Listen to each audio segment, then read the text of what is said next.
For now. For now, I guess. Until Cody shares another picture and it just breaks out Yep. in the middle of No. Close the website.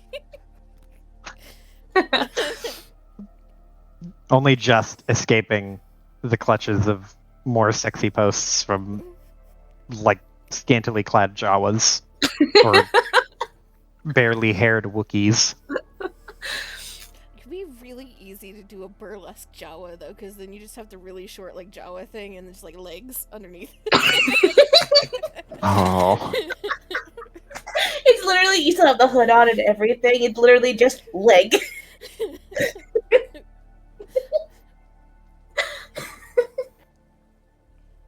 Oh, What, God. Let's try hurting the catch, Joe. Come on, you're going to lose us again. Okay, We broke Joe Recap. so much. recap! Somebody help. Oh, okay, I'll throw you We a did the bone. talking. Yeah. We did a lot of talking at Bitter Dark. We caught up with I JJ. imagine. Mm-hmm. Found out The that Session is probably going to have a lot more talking too. Yep. Kaneko Yep. is vigilante question mark. Mm-hmm. I believe JJ mentioned that Kaneko was okay, and he heard from her. Mhm. He hasn't seen her, but heard from her. Yeah. Yeah. But he heard from her. Sorry, go ahead. We went over what happened at the house with Ben Getty a bit, Mhm. Uh-huh. and then started talking next steps. And Yes. Lockhart's having a meltdown. Just a She little bit. She has her emotional support Kaya with her. The most meltdown a Lockhart has, because Lockhart for all of the meltdown is like relatively calm. Like no screaming or like throwing stuff, but very, very tight, See, clenched anger. that's the thing though, a Lockhart meltdown is breaking shit and she nearly broke the bar. I wouldn't say nearly broke it, but she hit it, and it made JJ upset for a second because he's just like, "Hey, if you break my bar, I'll be upset." And then looked and it was fine, and he's like, "Oh, well, fine."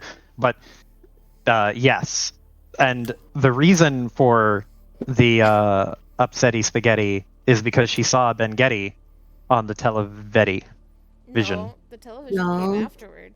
Yeah. This Oh. was her frustrated that Ben Getty was our Ben Getty, the real Ben Getty, was nonchalant about everything, and it pissed her off. Mm-hmm. Mm-hmm. Yeah, And he was also- totally divested from whatever was being said. And also the lack of action, Mhm. of immediate action. Right, Mhm. Iris? Are you missing anything? That is correct. Lack of immediate action because there's too many paths that we're trying to figure out which is the best to go down first. Mhm. Deal with, because even though theoretically there is an ability to go down all of them at the same time, I think pretty much everybody except for Lockhart's like, yeah, that's not a great idea. Mhm. Lockhart does realize it's a bad idea. I want to point that out, but she's also really emotional right now. Mm-hmm. Yeah. But her Mhm. her voice in the discussion as far as like, either we're going to do this specific thing, period, or we're going to do all of them at once, period. And It's more we So need to that's- actually do something impactful is her stance. which is in her mind this specific thing. So, because she wants to go to the lab, and we're trying to figure out lab versus HQ. Mm-hmm. And so there's all of that fun shit. We got to know Cassidy a bit more and get Cassidy's stakes and everything. So she's a little bit less of a concern for everybody, Mm-hmm. as well as Talmay. And Mhm. then started talking about potential ways to get more information or get into the headquarters at least, because we're going to need other things to try and figure out how to get into the labs. Yeah, Marcus has to pitch bring your significant other to work day. Yep. Bring your partner to work day. And Mhm. we ended it with a breaking news bulletin coming across the TV, which is just a Tetsuo conference PSA. that has Jonathan, and the last thing we heard is Tetsuo is under attack from terrorists. Yes. Mm-hmm. Yeah. And I'd like to note that we are not calling him Jonathan. What do you call him? Diedos. Diego's? Diedos. Da. As in Mm. Diego. Two. Two. Good. Dos. Okay. I appreciate the wordplay, but that's not going to roll off my tongue super easy. It's fine. That's what I will call him in my heart.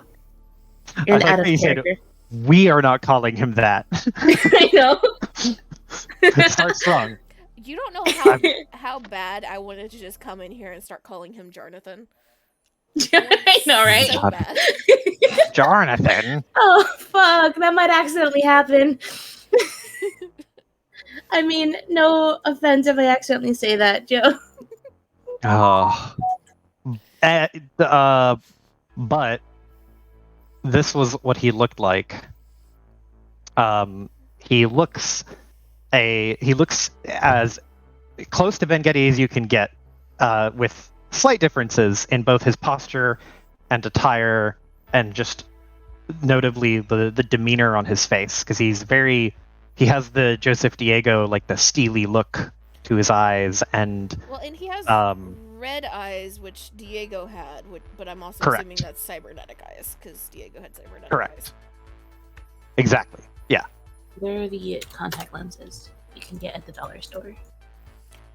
And Ben Getty's is what, naturally blue? Mm-hmm. Okay. His eyes are naturally blue, and he had his cybernetic eye just stay blue. But Did he ever get a new one, by the way? did ever what? Did he ever get a new eye? He did. He got a replacement eye. Okay. That happened off screen because it was not a huge significant thing, but he eventually got a replacement eye from Veluska. And it looks just identical to his normal eye, so he has the same appearance he typically always did. But we open up on this not news broadcast, because it's not technically official sanctioned. It's not like a government thing, right? This is a private corporation, but they have hijacked a lot of, or not hijacked, but kind of taken advantage of their publicity to make almost like a PSA. And you see this Ben Getty lookalike who has, starts with, "Hello, my name is Jonathan. I'm here to tell you that we are under attack. Less than 48 hours ago, there was a hit on the CEO of Tetsuo Incorporated. We at Tetsuo believe this to be the deranged actions of a coterie of anti-corporate extremists. We are currently investigating the whereabouts of these perpetrators and will bring them to justice. This attack has brought the brilliant mind of Joseph Diego, the previous CEO, to a bitter and unfortunate end. While we mourn this loss, we still have elected to take action in working with Grand Cross Station Security to upgrade and reinforce the safety of our mutual home. Rest assured, we won't let this anti-corporate prejudice stand. Tetsuo remains strong, despite this loss. And we ask you, all of you citizens of Grand Cross, to stand strong with us. You will be seeing us more in the future. Thank you." And he steps away from the mic, and then the broadcast starts to liven up as people just like, "Oh my gosh, question. And the cameras flash, and you can hear the snapping of a million pictures and news people trying to flock to this new person. Because this is an otherwise never before seen figure standing in front of a camera speaking for the entirety of Tetsuo. But they sort of say a bunch of meaningful things and then don't stay to elaborate. And the news broadcast is cut briskly short as he walks off, the TV shuts off, and Marcus has shut off the TV. And was he labeled like in that as the new CEO? Yes, the little thing came up as Jonathan D, stand-in CEO of Tetsuo Incorporated.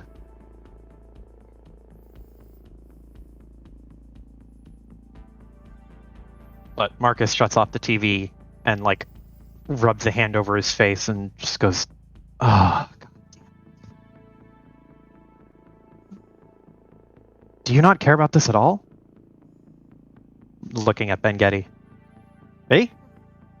No. I mean, he looks like me. It's weird. You know?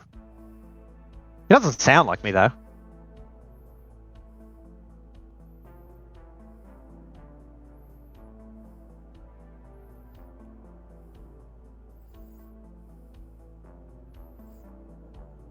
Is Marcus still sitting down, or did he like get up to go turn off the TV?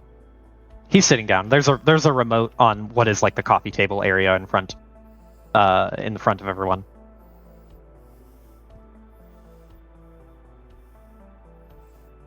Mm-hmm. Legacy is very quickly like knee bouncing, probably shaking the whole fucking couch that all three of them are on. And she very much looks like she is like almost chewing on words at the moment. Wanting to say something, but also not, either not wanting to or not able to get the words out. She is not bothered by Ben Getty. She is just staring at the TV.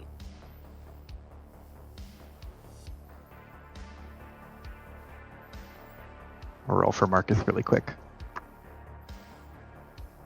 Marcus he's also thumping his leg in a very Cosmic. Similar. Yeah, Cosmic is sitting on the edge of the couch, just kind of bobbing up and down, very, very lightly, but still kind of going up and down. And Marcus like runs a hand through his hair. Lockhart, you wouldn't probably have talked about yourself that much with Marcus, right? Correct. Would you have mentioned anything? What do you mean by anything? That's very vague.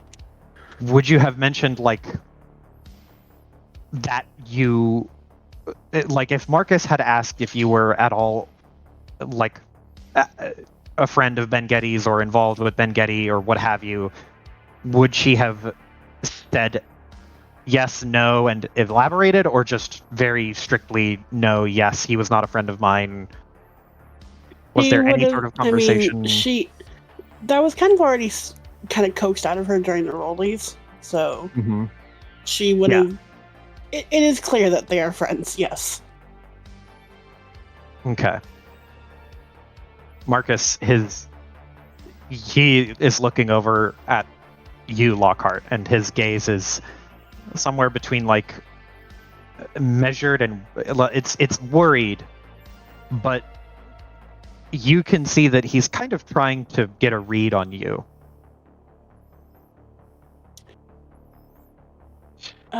So she had just taken like a shot right as this announcement came on. Mm-hmm. And she's kind of watching with. I mean, we already knew this information, so she's more trying to steal up more and be normal. And she closes her eyes a bit and kind of seems to reframe herself a bit or refocus. And He will comment. Well, at least they don't have our faces. That could make things more problematic. It's kind of clear that she's not trying to focus on what she saw on the screen and more on the bigger picture, because she already kind of had a bit of a blowout.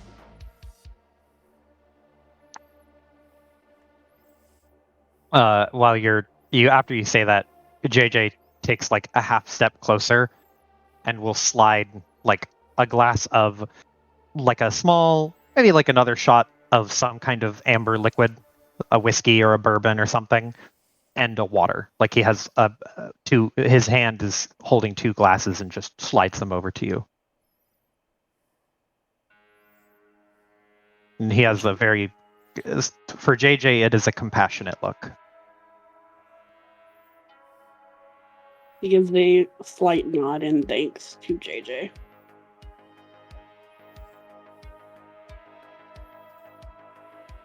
And takes the second shot and then just starts sipping of the water a bit.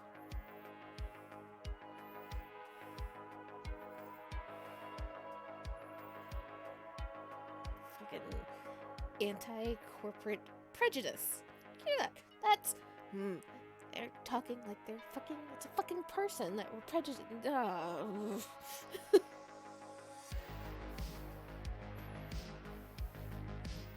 Cosmic is kind of makes this like grimace look and doesn't really say anything, but Talmay just shrugs and shakes her head and it just goes, it's very typical of this sort of thing. They try to play it off like they're the victim and that corporations are just a bunch of people and individuals and it's not an entity that is controlled by someone with an agenda, and it just stinks. You can see their PR for what it is. It's not earnest, and it's gross. It's so gross. But effectful. She nods consent in like a concession, and this is like, oh yeah, you're right. It is effective, especially against people who are sympathetic to kind of aimless stories like that, which I guess is a lot of people. It doesn't help as well that everywhere we've gone, there's been some kind of disaster. It makes us look even worse. She looks over and there's a kind of pained look, and Marcus will shrug and say, I don't think there's any helping that, though. There's only going to be a disaster where we get involved because they're going to fight like hell to push us away, and we're going to have to fight like hell to make a statement back. It won't change unless we get on the good side of PR. Yet we also need to be somewhat secretive. How are we supposed to do that?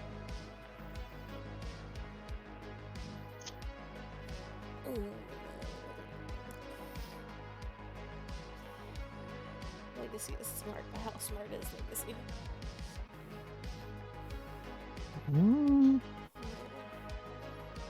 I mean, there's 2 sides of PR.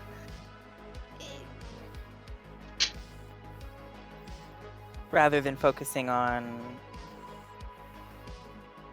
boosting your all's image, we can also go after the image of Tetsuo.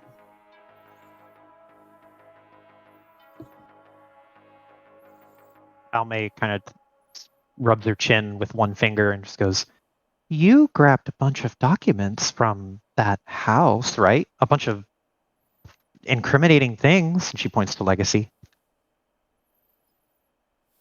Legacy's like, can see the anger is turning to the hamster wheel starting to spin. And she has kind of stopped bouncing the leg a little bit. Every now and then there's like 2 or 3 bounces and it stops.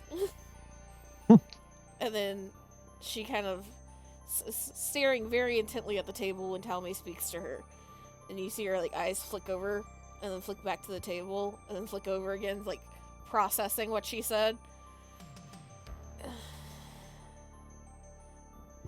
Yes, but documents from over a decade ago at this point.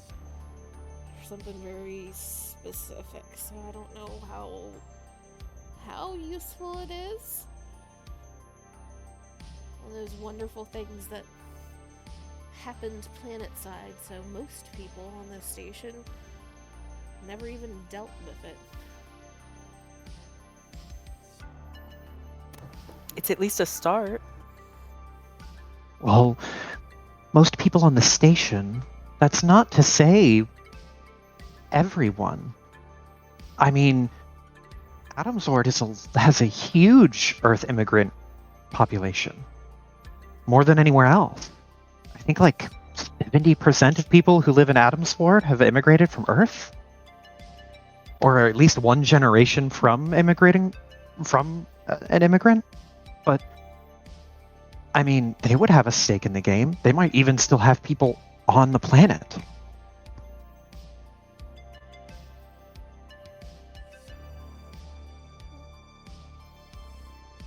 Legacy's just kind of staring at Talme for a minute, like eyes narrowing a little bit, and then her like gaze shifts towards Cassidy and kind of takes her in, and she leans forward, like elbows on knees, looking between the pair.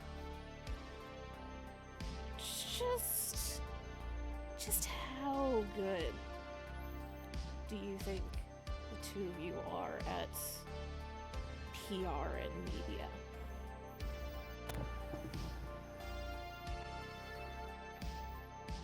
You too. And she looks towards Cosmic. Cosmic shrugs. Pretty good. I mean, That's all on a it says. scale of like 1 to 10, an 11.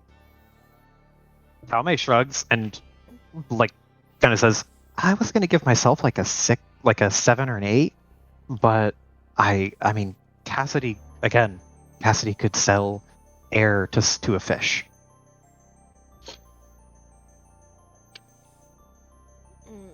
Legacy just kind of gives us one or two nods, and then we'll look towards JJ. And you're the information broker of this He nods. group. So you have connections all over the place. I would call them sources. Yes. Discontented sources. Takes a deep inhale through the nose and just possibly. Try not to get on too friendly at terms with them, but I'd think they're probably a little pissed off in some regard. Hence why they sell me information.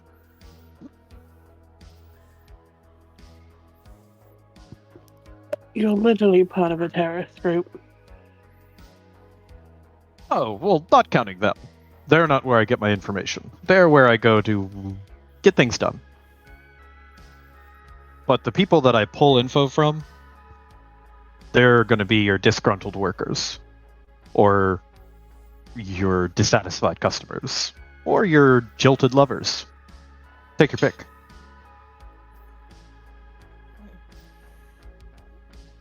Legacy just kind of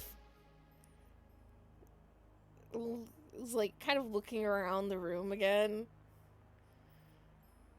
and takes a slow breath and like a little nod, and you see her like start to try and move to get up, but there's like person on either side, and so she just goes up and over the table in front of her instead.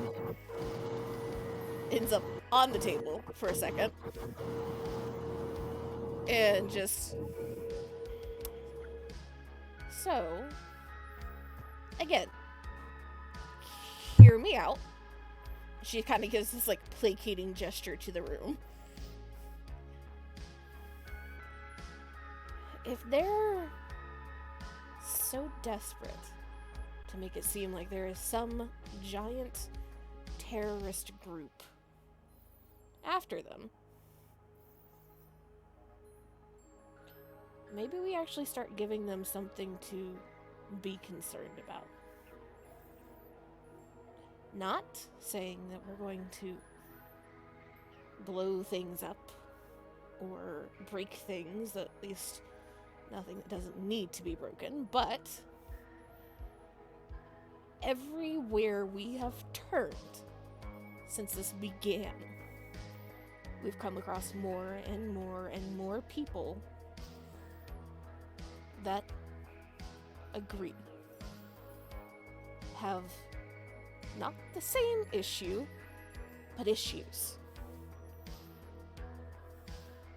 Seen them fuck over everybody in this room. Plus, dozens of people outside of this room. And every single one of them has been more than happy to help us out as long as we were able to point them in a direction to help.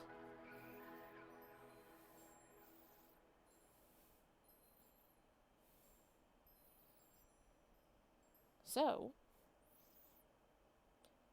we in this room can do a lot with what we have.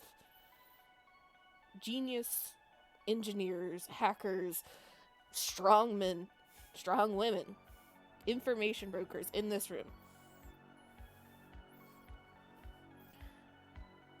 But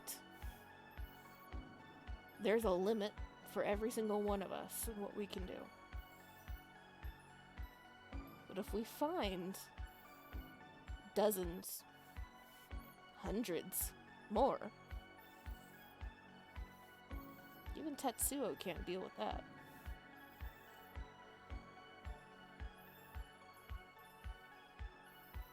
You see Talmay start to nod her head kind of slowly.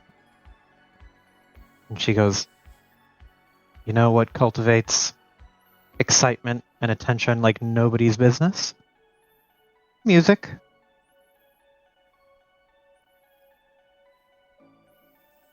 And Legacy just kind of smiles. Even if a movement can't do the minutia of what we need to be handled, even if they can't be trusted or not even trusted, wouldn't be able to understand some of the shit that we're dealing with, like the dreamers and everything else. It's a pretty damn big distraction.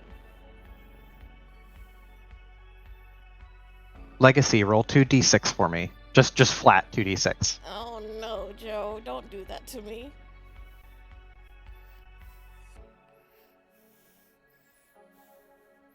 You get a text message, like as you're talking, a little notification just boop pops up on your arm, and in the text message you see a voice a text you haven't gotten, or a person you haven't heard from in a while. A text from Right. Damn, I forgot. Yes. Right. It has sent you a message, and this is, you hear about Megadeth? And Legacy looks at it, and there's just this little smile on her face that everybody in the room, pretty much, except for Cassidy and Talmay probably at this point, recognizes as, oh shit, something has clicked. Marcus definitely has a look of concern on his face. Care to share? I may have an in with Megadeth. I thought it was called Gigadeath. Whatever. Oh, Megadeth is a band. Gigadeath is the concert venue. You're right. Sorry.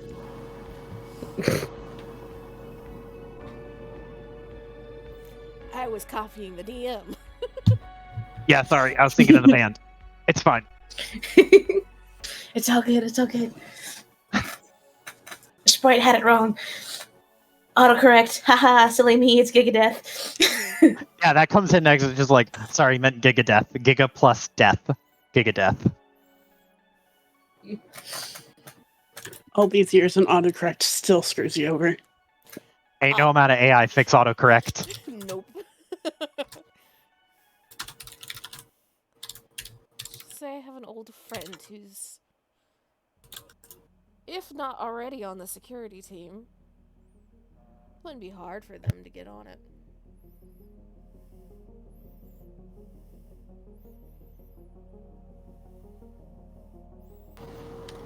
And she'll turn towards Cassidy. Think that's a story that you can spin.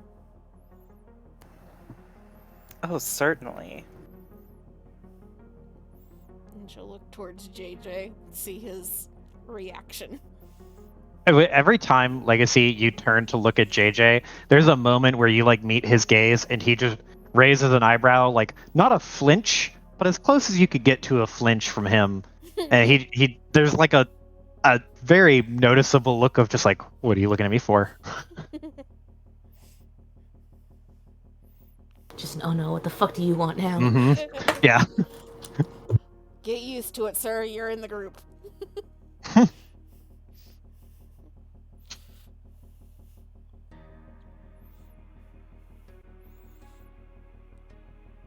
But he like looks at you and just raises an eyebrow and just goes,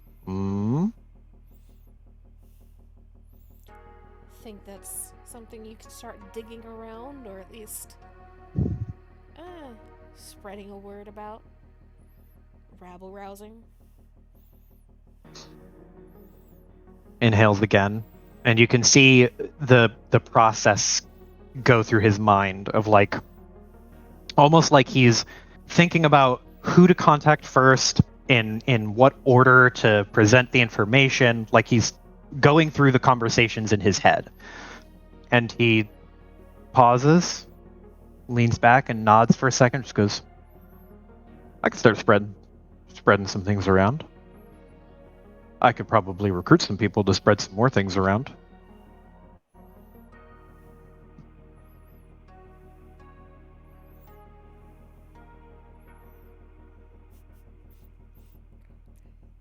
Finally, we'll lock eyes with Kaya and Lockhart.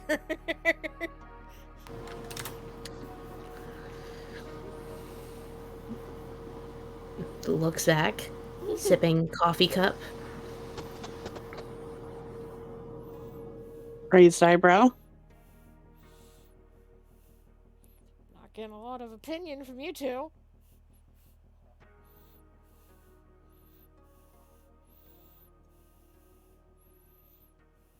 On what pot exactly?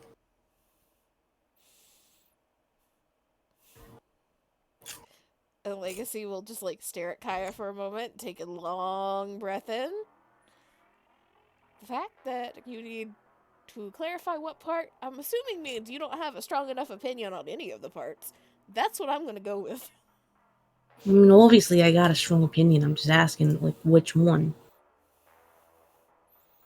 I don't know what you consider the different parts to be. It's all one part. Well, I mean, if you think about it like a schematic, there's different parts to it.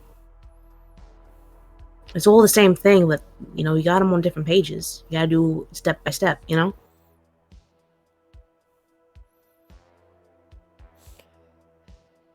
There is a recognition of what Kaya is saying, and Kaya knows Legacy is smart enough to recognize what she is saying, but also a very distinct, like, expression of no.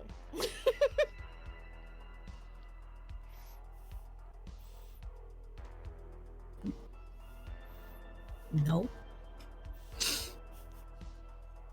Just no. So your plan is to make an even bigger ruckus during Giga Death, correct? During Gigadeath, during anything. Gigadeath might just be able to be the first step for good enough with this.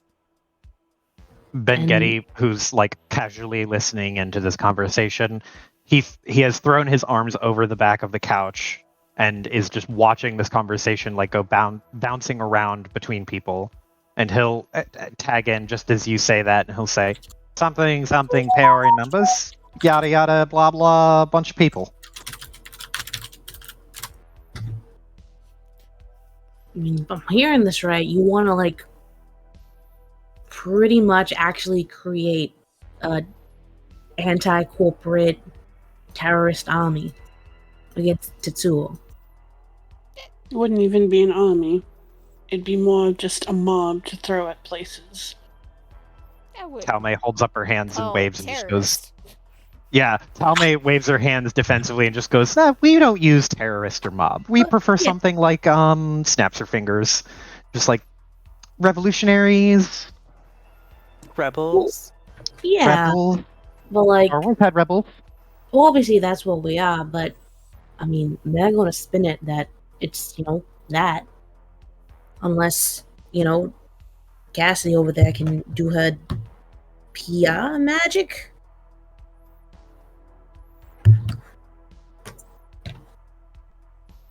I only caught the end of that. What was the first part that you said? Oh, fuck, I don't know. They're gonna spin it like we're terrorists, unless Cassidy over there does PR what PR S- magic. The thing about playing Kaya is that as soon as the words are out of my mouth, they delete themselves from my brain. I don't know what I'm saying unless I'm actively saying it. She puts very little thought into her words, therefore I put very little thought into what she says. Well, here's my thoughts. Tetsuo has already asked for Talmay here to go and participate in a couple of interviews. And so my thoughts are we introduce it slowly, but if Talmay gains more of a media following and then not necessarily endorses straight away, but questions the verbiage of terrorists, that would be a start to change the public image. I mean, they must follow me online. They know that I've taken a hard stance against them. So, I mean, if they're asking me to come do an interview or some spot or host for them for whatever thing, they must know that it's going to be difficult to get me on board. So, what's it going to hurt to kind of lean into the difficult part? Well, Fair point. I mean, it's either they think that they can get you on the side, which, I mean, I hope that's not the case, or they're if you've been very vocal against them in the past, what if they're, trying to discredit you preemptively so that they don't get any resistance from you in the future? Exactly. Is that a thing they can do? Issue. Yeah. We do need to get ahead of it. One of you works for Tetsuo, right? Turns Marcus holds up his hand. He holds up his hand and then immediately puts his hand behind his neck and just goes like, yep, that would be me. I mean, if we could get our hands on the interview questions ahead of time, we'd be able to adequately prepare for anything. Oh boy, I could probably do that. I guess. The question is, I don't know where they're gonna keep them. They're probably on some HR folder somewhere within a shared drive or something, just tucked away somewhere. I mean, I don't know. Wouldn't Legacy be able to get access to that sort of stuff? Doesn't seem like something top secret. It probably isn't top secret. I mean, it's likely in an email to whoever the interviewer is going to be. I don't know the interviewer, but I know who it isn't going to be, and it's not going to be anyone in my department, and it's not going to be anyone in one of the adjacent departments, which kind of narrows down where it's going to be in the headquarters. I mean, if it's in an email or even in a shared drive, theoretically I could get it. But with Tetsuo security the way it is, I'd have to be pointed in the general right direction first to minimize the risk, more or less. I can't do a full scrub of every email in the Tetsuo company and actually managed to catch it without probably getting caught first. Yeah, and also, if you weren't aimed in the right direction, it might take a while because, dude, there's so many emails that go in every day. Who was the one that emailed Cassidy? One of the Cassidy. producers. Exactly. There's a producer who is part of a subsidiary that is in Tetsuo. Like the Tetsuo Media subsidiary. Mm-hmm. Well, that's kind of the point that she's trying to make, is like, wouldn't that if he's leading that, wouldn't that be the person to talk to? About who the interviewer is. Cassidy will pull out her phone and start dialing. Yeah. So, are you just looking through your emails, or are you calling the interviewer? Wait, does she know who the interviewer is, or calling the producer? person, calling the producer? Yeah. Yeah, she's just gonna call the producer. Yeah, I got you. So it takes you like 5 seconds, because this is probably one of the hottest emails you've gotten in your inbox. So you're like, okay, cool. This is going straight to the top, and it's going to be pinned there. So you flip open your phone, the work phone, not the personal phone. Right. The work phone. Flip open the email and call the producer, and in like probably 2.5, 3-ish rings, you get a pickup that's like, well, hello. It's good to hear from you, Cassidy. I hope you've considered our offer. Oh, we have, and we will tentatively accept, but we just have a few questions that we need to get answered, if that's okay.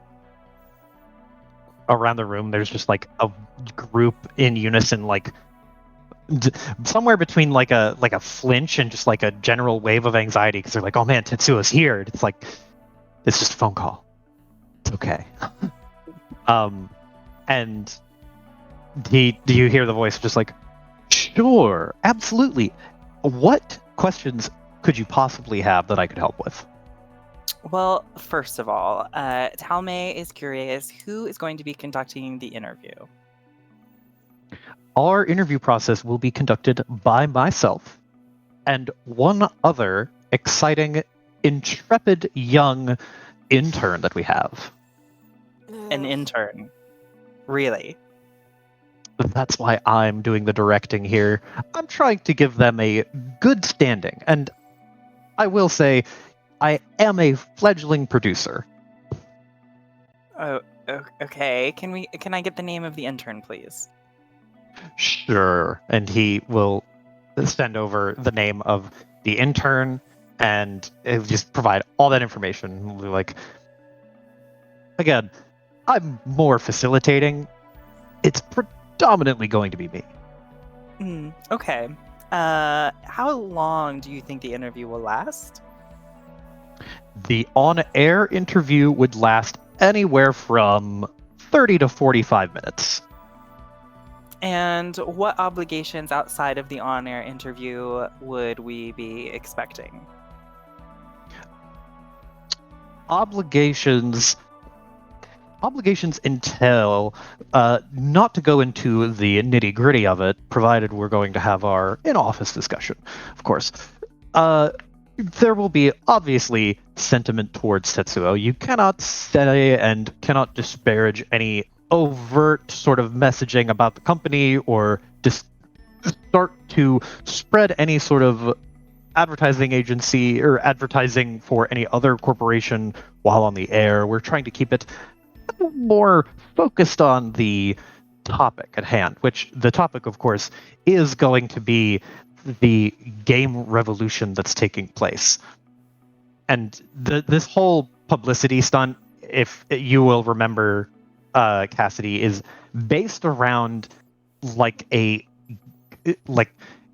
gaming and online media personality like event of some kind. Okay. Well, wunderbar. We will be in touch in the next 48 hours with our final decision. Thank you so much for answering my questions. Absolutely. I will keep my phone on me. You can call me any day, anytime. I'll be here for you. Glad to hear from you. Thank you. You too. Bye-bye now. She'll immediately close the phone and disclose all information, including the names of that person and the intern. Is it that one Mhm. jackass? Dio? Yeah. It is not Dio. Okay. It is. That'd be very interesting to have him on I air. imagine. So to give you a name, his name is Chet Freely with an I. Okay. He was a previous agent. If like you hear his name and immediately like a quick Google search on this dude, you pull up he was previously the agent of Dio. And that's the guy she was on the phone with, or the intern? Yes, that was the guy she's on the phone with, who was promoted to producer. He was a private agent who was promoted to producer, and the intern's name. And I'll be straight with you. Intern doesn't matter. It's gonna be Chet. Chet is going to be the one who's like doing the interview, but they're bringing in an intern as like posterity to be like, look, we're all young and hip here. We've got this college age person who's fresh on the block. Gotcha. But yeah, googling the intern's name, you're not going to get anything that's directly related to them. You'll get like hundreds of school records and everything that are related to people who share the name, but nothing that's like, oh, this person's suspicious. Chet Freely, though, you can see that this dude, he looks like someone named Chet. He has like greasy hair that is he looks strikingly similar to Dio. Yeah, He there's has a like reason dirty why they work blonde. together. Yeah, he has dirty blonde hair. Like Dio keeps his hair styled kind of forward and like in like almost a pompadour style, like forward kind of messy grungy look. This dude keeps his hair slicked back, very classic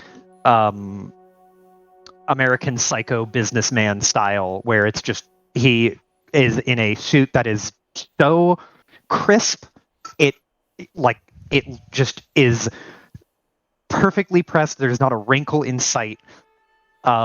He keeps his hair greased back. He keeps his facial hair trimmed to like the perfect angle. He is very much a man of his career. And he worked with Dio. He's a bit older than Dio, where Dio is like in his late 30s, early 40s. This guy is in his late 40s.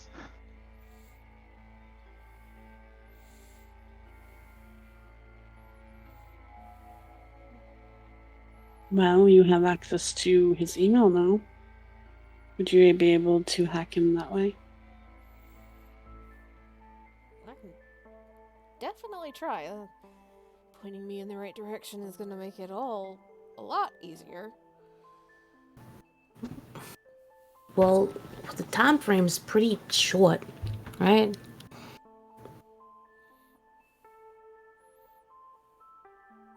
The time frame for what? The concert or the interview? The interview. Talmay speaks up and just goes, well, I guess the interview's kind of on our schedule, which they would want it to be sooner rather than later, but it's a 2-part process before we go on the air.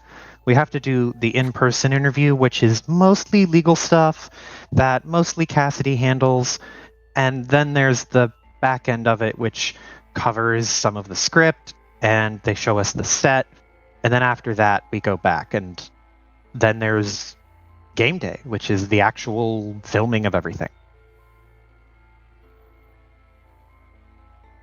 So technically it's 3 separate days. No, the first 2 things happen on one day. Mm.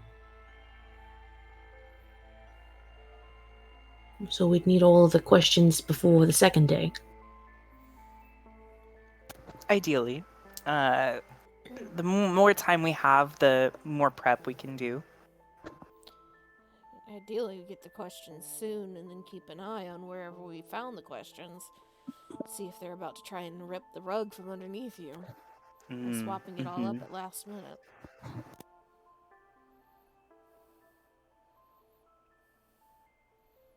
But you can start poking the hornet's nest a little bit. Not even necessarily anything outright, but just questioning the language, questioning the necessity of things, putting doubt into the air since nobody else seems to be putting doubt into the air around Tetsuo right now. And she'll kind of like turn, look at Cosmic, and you can probably do the same thing with your streams and those that you're connected with that you think might be willing to talk about such things. He puts a hand to his chin and kind of scratches at it and just goes, I could probably do that. I just have to say that Tetsuo sucks, right? I mean, pretty much.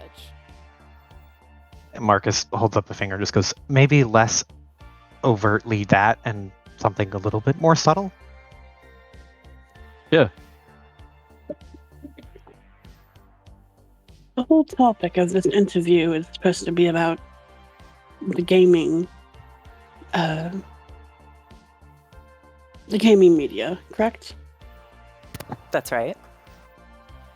Wouldn't Cosmic technically be part of that? Oh, I am. You were, from what I understand, you were teammates to Lindis, correct? And after the tragedy, you'd think you'd be in the spotlight a bit yourself. He flinches a little bit and nods and says, I've been asked for a couple interviews and stuff, but I didn't want to do them, so I said no. Understandable. That is something to consider. If nothing else, I don't, again,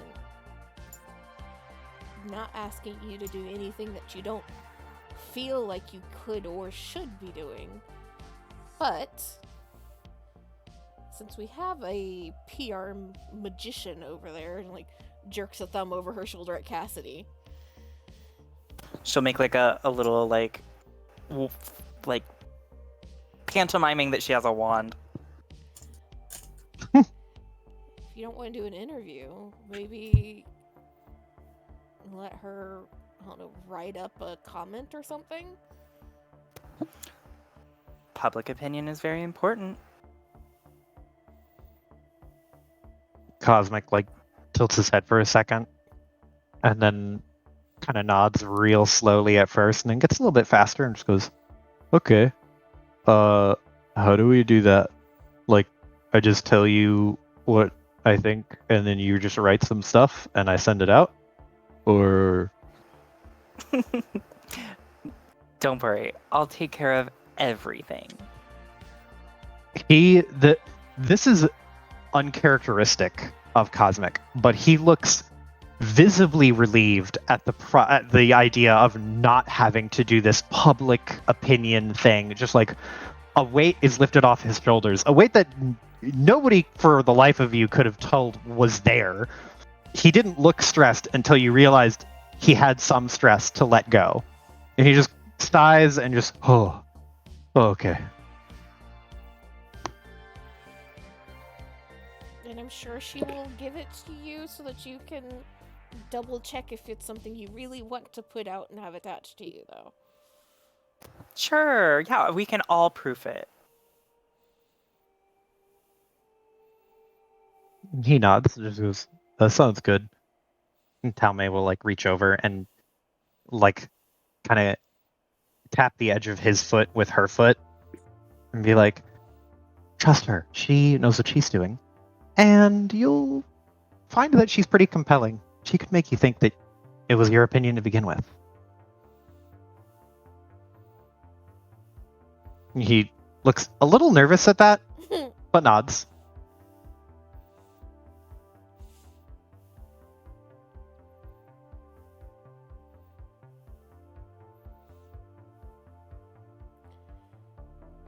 Well, sounds like maybe not a plan, as of yet, because we have a lot of things we have to find out first before we make any sort of solid plan, but sounds like a direction. She's kind of like looks around the room, like at everybody of like, Next steps are in sight.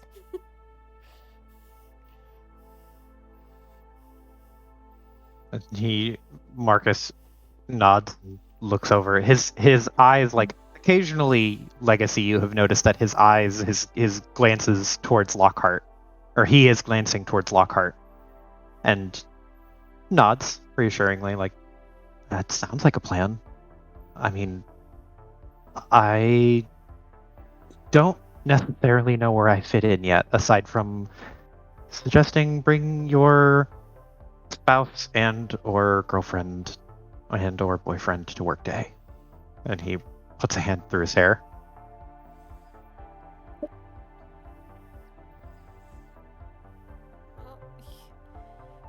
Well, if you can manage to pull that off, then that gets at least me in. And that also means I'm gonna need you to be a distraction for when I need to plant a few things. This is a stiff inhale. Oh, I'm concerned about what that entails. Well, see, the beautiful thing is we're not gonna know until the time comes. No, that makes it worse. No, that's fine. And he just like puts both hands across his eyes and like rubs his eyes really hard. It's gonna be fine. It'll work out. Jill's like still kind of like crouched on this table, reach out a hand like towards his like grabby hand. He will reach out his hand. She'll take his hand, just hold it for a second, look at him. Trust me, and I'm going to trust you, and we will figure it out.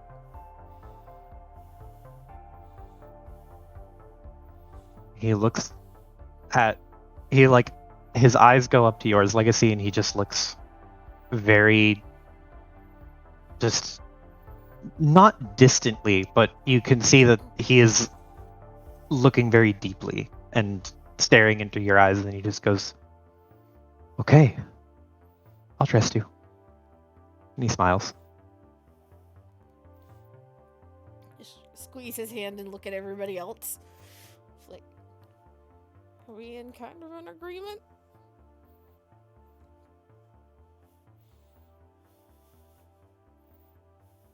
Talme like holds up a hand very awkwardly and says, just to clarify, what's like the full plan again? I don't want to like make waves, but I just want to make sure that I know what I have to do. Well, our first step is to prep for the interview as soon as we get the interview questions.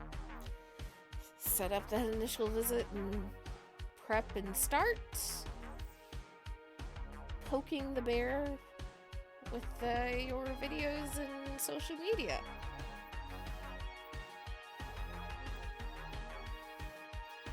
You don't want to outright call Tetsuo lying bastards on social media right now, but throwing doubt in the air is the first step. Okay, so prep some really pointed good questions. And some good answers. She looks at Cassidy like, right? Cassidy nods. Right. Okay, You could rehearse. also- I can do that. You could also question how they let this happen. I mean, they're the biggest defense. They're one of the biggest corporations on the station. You'd think they'd be prepared for this kind of stuff. And honestly, they're playing us off as a big terrorist group, but we're just a handful of nobodies.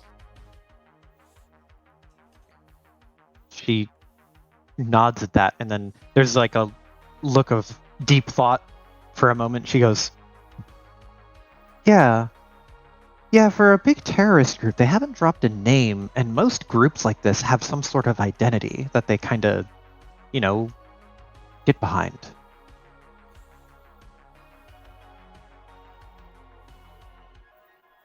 And I don't think they've really pinned this on a group with an identity yet.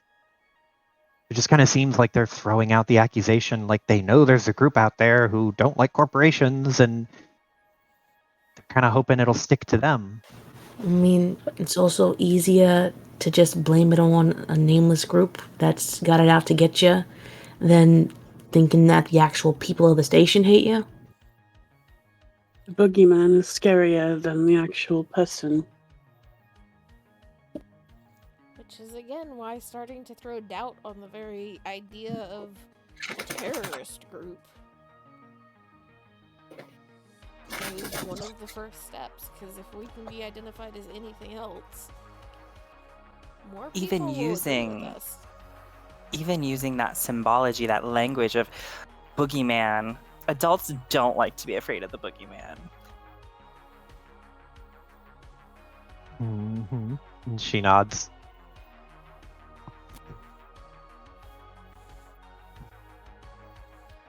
Ben Getty, like, listening to all of this, just, like, blinks for a second, looks around, and just goes, And what do I do? What am I supposed to do? Do I help? Do I just, like, sit at home and chill, or what exactly do I do? Well, you have, number one, information and understanding of Tetsuo that none of us have, whether you know it or not. It's more than enough we're probably going to come across that we're going to need you to decipher. And when you and Kaya put your brains together, there actually ends up coming out some pretty interesting little devices. Will be useful. Not to mention, I'm going to have to come check out that full dive machine that you have. Oh, yeah. Yeah, you should do that. We can, like, actually connect it to the internet and let you, like, I guess, fuck around. Oh, about that, before you do that, Legs, Getty, you mind if I take a look at it?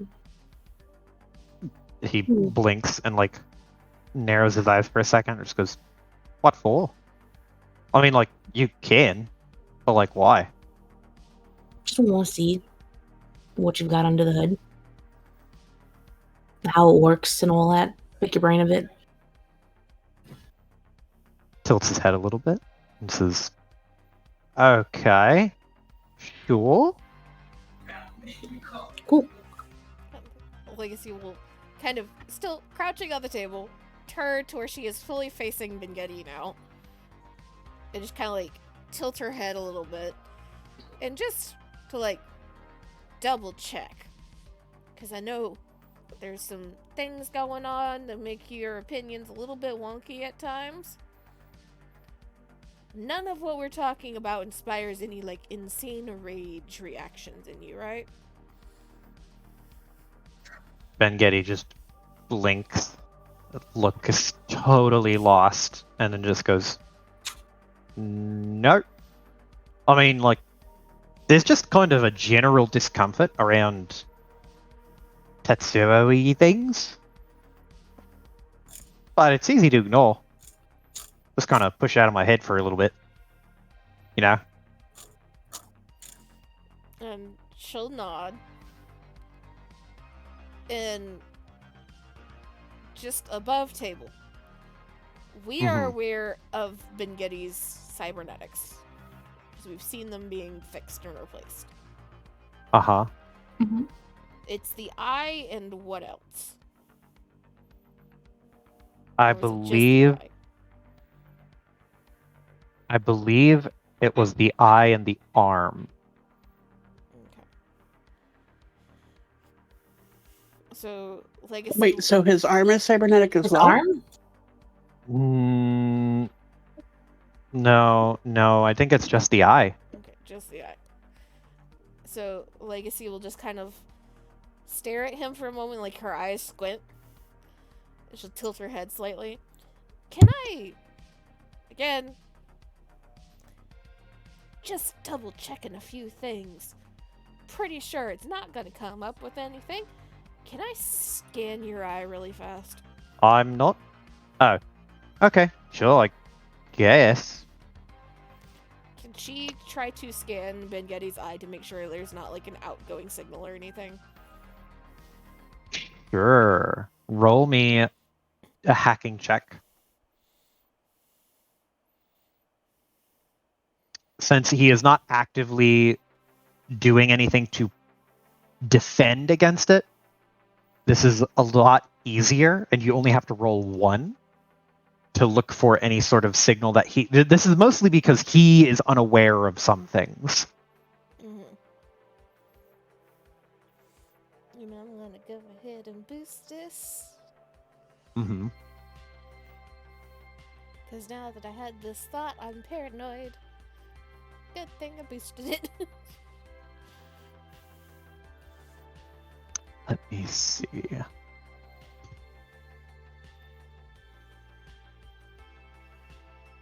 Okay, And for actually, if this is, 16... if you want to count this as Tetsuo Corpo type shit, it's got an extra 2 on it.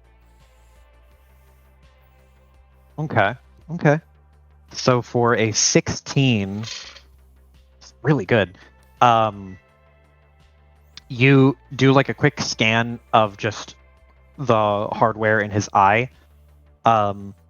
He does not have any outgoing signal aside from... He has a Wi-Fi signal in his eye for him to access the internet as he goes.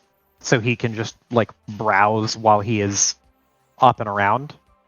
But there is no transmitting of any kind of data aside from just his connection to the internet. Cool.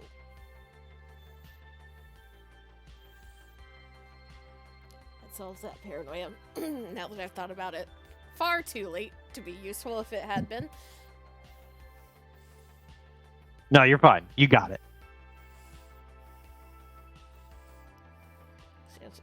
Like, he just like scans and then kind of reads over the scan like twice and gives a little nod. Okay, that's good. That's good.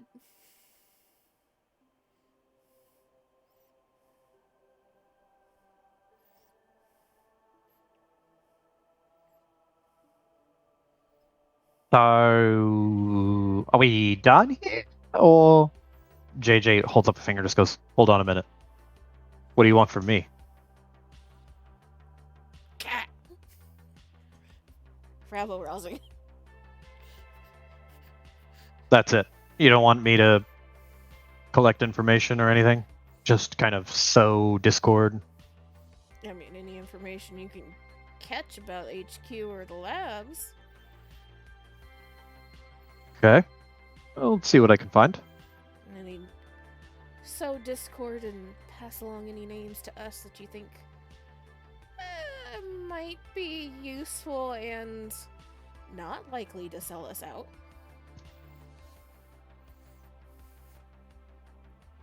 Okay.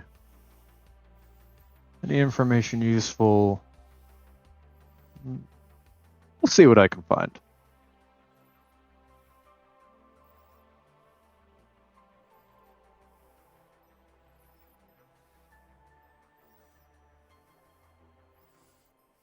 And for the record, you're always welcome to crash here if you need it.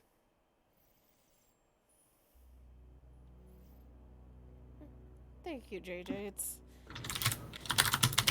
nice to think that there are a couple of places on this station we can run to if needed. Yeah, I've got a gun underneath the counter. Just let me know if you plan on dragging trouble up and around with you. Ideally, that's not gonna happen. Just ideally, no. Seems to be our He- go-to meeting place at this point. He nods and shrugs and just goes, luck favors the prepared. Hopefully you don't ever gotta use it. He like shrugs and points to Kaya and just nods. He's like, "Oh, me too. I hope I never have to use it." I slide her cup. I was like, can I get a refill of the coffee? If you don't mind. Sure. He'll grab a pot, spin around, and bloop, fill you up another full cup.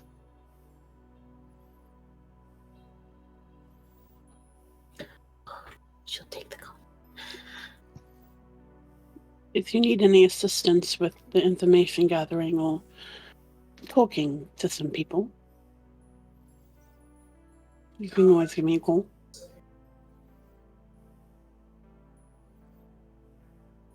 He'll raise an eyebrow and nod.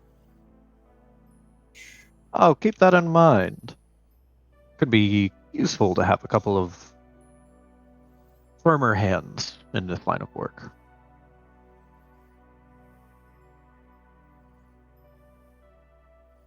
She nods and raises her water in confirmation. Takes a sip.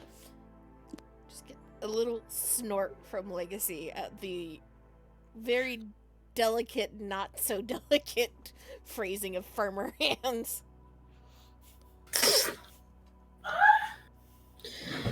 Oh my god.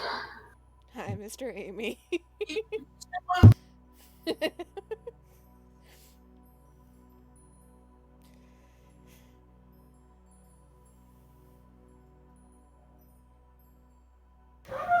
Oh my god, I just fucking needed.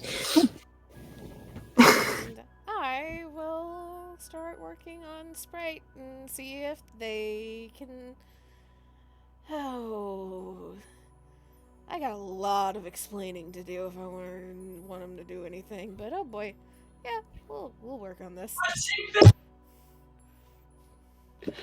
We also have that Longview person if we need him. Longview is definitely useful for certain things. But also remember, Longview is going to, number one, cost money, and number two, it's very dependent on if somebody buys him out first. Less an ideological hacker, more a contract one. So good to have as a plan, like B or C, maybe even B. Thank you so much.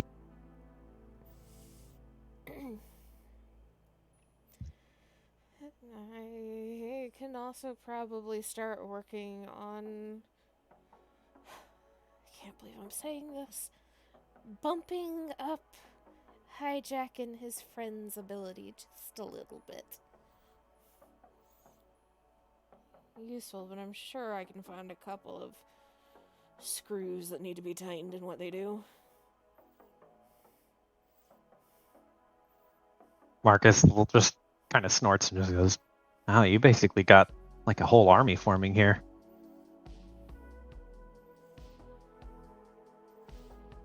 Hackers, actors, activists, scientists. You've got a whole crew. This is like a kind of like a bank heist movie or something. I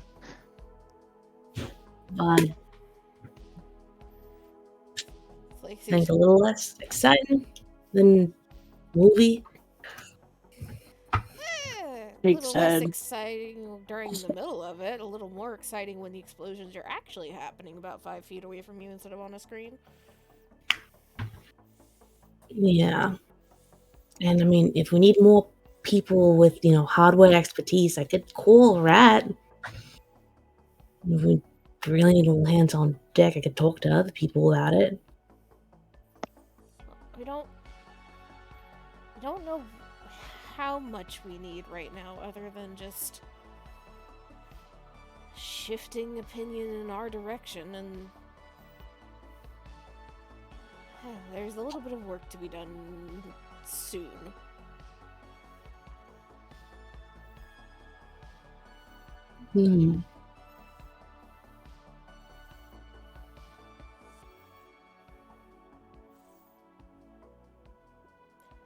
Legacy will just like turn very carefully, looking around the table, find whatever drink she had, and just like pick it up and kind of like look around the room and just like hold it up in the air, almost like she is trying to propose a toast.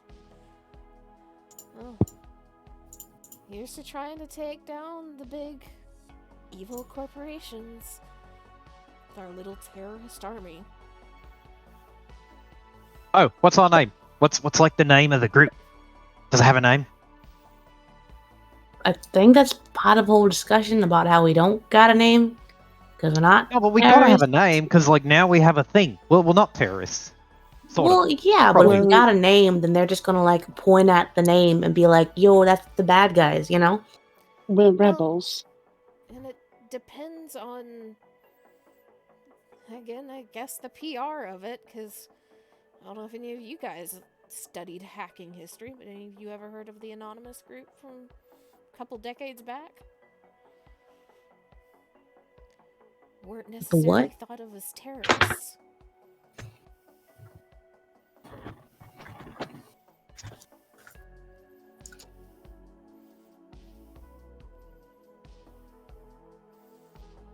But to answer Almaid your- just picks up a drink and then gestures for like Cosmic and Marcus, just like grab something. They both grab something nearby. Cosmic grabs an empty glass. I was about to say, please tell me Cosmic grab something empty. Yep. Mm. Lacey just like rolls her eyes. It's like, we'll clink with Talme and Marcus and then look towards Bingetti. No, we don't have a name right now. If you want to spend your time workshopping it, we'll listen. He nods and just goes, "We can't do Rebels because that's already like a Star Wars thing. But worst case, we could just be like the Unnamed or something kind of spooky sounding, you know?" Do we want This to? isn't an action movie. Yeah. And Legacy just like looks around and looks back to Bingetti and kind of shrugs. I mean, I don't mind it. Again, I thought Anonymous was pretty cool when they were around, but yeah, apparently nobody knows about them. Well, like, I read about the like technical stuff about him. I just don't know any of the like social aspect of it.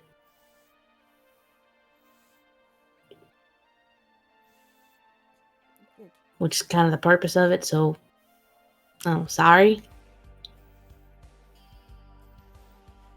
But you raised her coffee cup.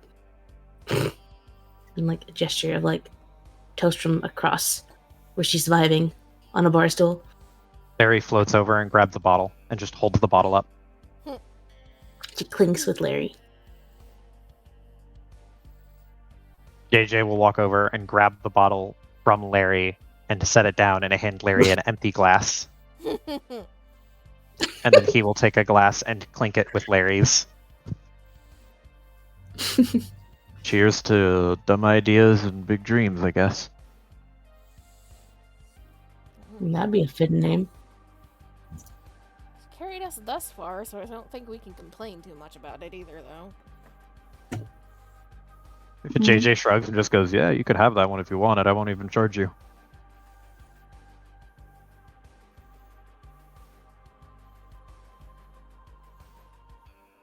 Thanks.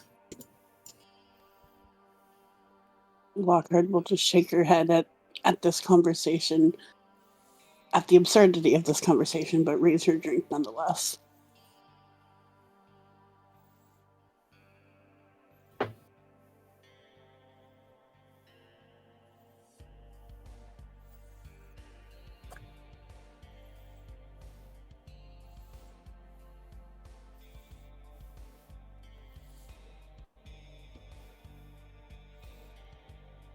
Alright, then. Lacey finishes the rest of her drink, sets it down, and makes her way back in between the boys. Mm-hmm.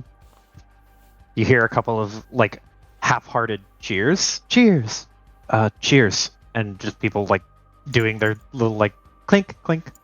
Clink, clink, clink, clink, clink.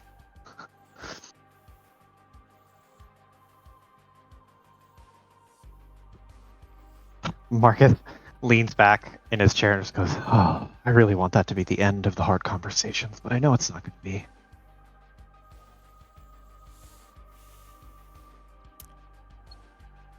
Regretting talking to me at the club yet? He snorts and like runs a hand over his face, just kind of does that like full face wipe and goes, "Don't push it." And he'll wink. A snort.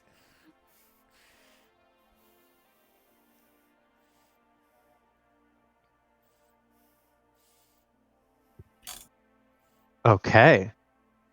So with that, you have all come up with a plan. Mhm. I don't recall what the exact time of day is. I believe it's still kind of early. It was like after lunchtime ish with all this. Yeah. Yeah, it was like 1 or 2. Somewhere around there. So it's probably around 2 to 3-ish, the day after you had gone through the house. What is the plan now?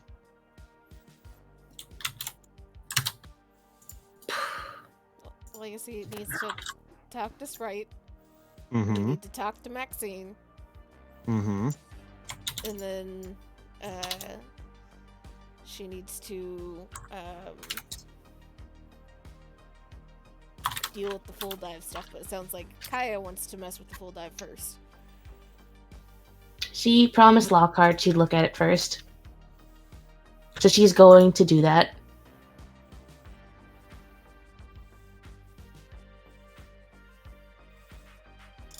And she, Okay. depending on how that conversation with Sprite goes, we'll need to introduce Sprite to a few people here. So there is no misunderstandings.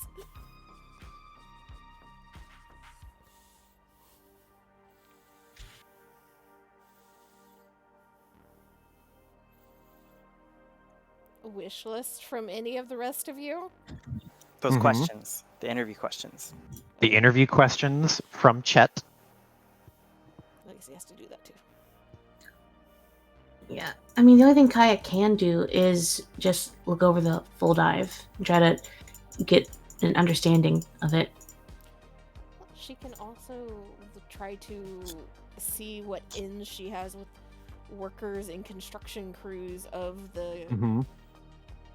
station for both Gigadeath stuff and also for the HQ and the labs and the areas around. That's true.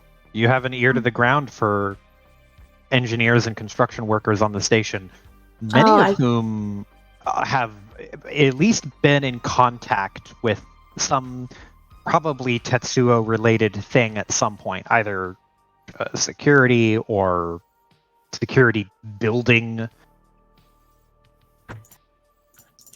I thought that, like, I got the vibe. I guess I read the vibe wrong or something. Yeah, she can do that. What vibe were you misconnecting with? That to not involve people Kaya knows. To try not to involve in direct stuff, no, but like if it's just like, hey, Or more so, not use her connections, essentially. Why not use her connections? That's. I just said I misunderstood. I thought that's what the vibe and what was Oh. stated.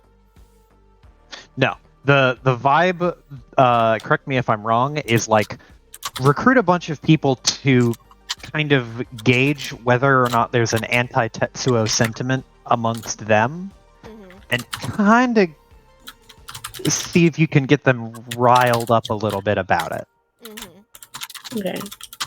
That's the general Because- stuff, and then like use the Yeah. connections you're comfortable with using to get information that you think you might be able to get to.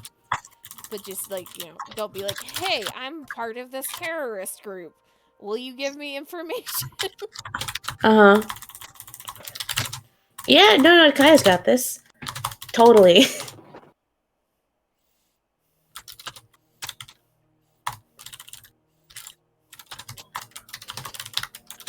So I'm trying to type all this out.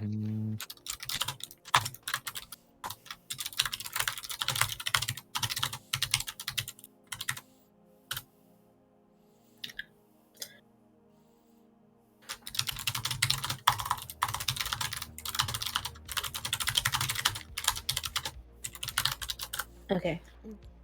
Do we have a Lockhart wish list? I don't know what I add to the table, my dudes. Same boat I was in, I guess. I mean, maybe she can work with JJ? Be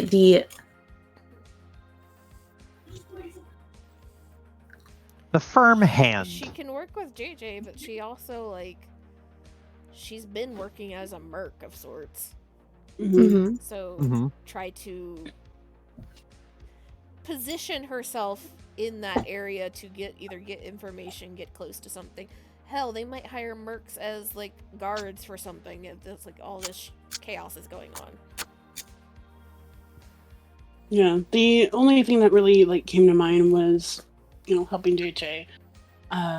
Whatever with helping Cassidy and Talmay. And, I mean, still training Marcus. Those are, like, the main things that I thought Lockhart was kind of being used for. So. Would she have any interest in trying to track down Red, since he's kind of disappeared? Ooh. That. Say yes.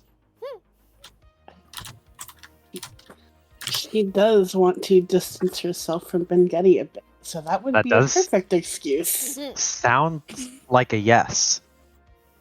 That would be a yes. I hadn't considered it, but yes, that would be a yes. Oh my god. That's the only... Because again, correct me if I am wrong, the only brains of Ben Getty that we know of is our Ben Getty and Red. Oh, she would 100% want to help with getting information on Turing, though. I will say that as well, because, like, her focus is doing something. If you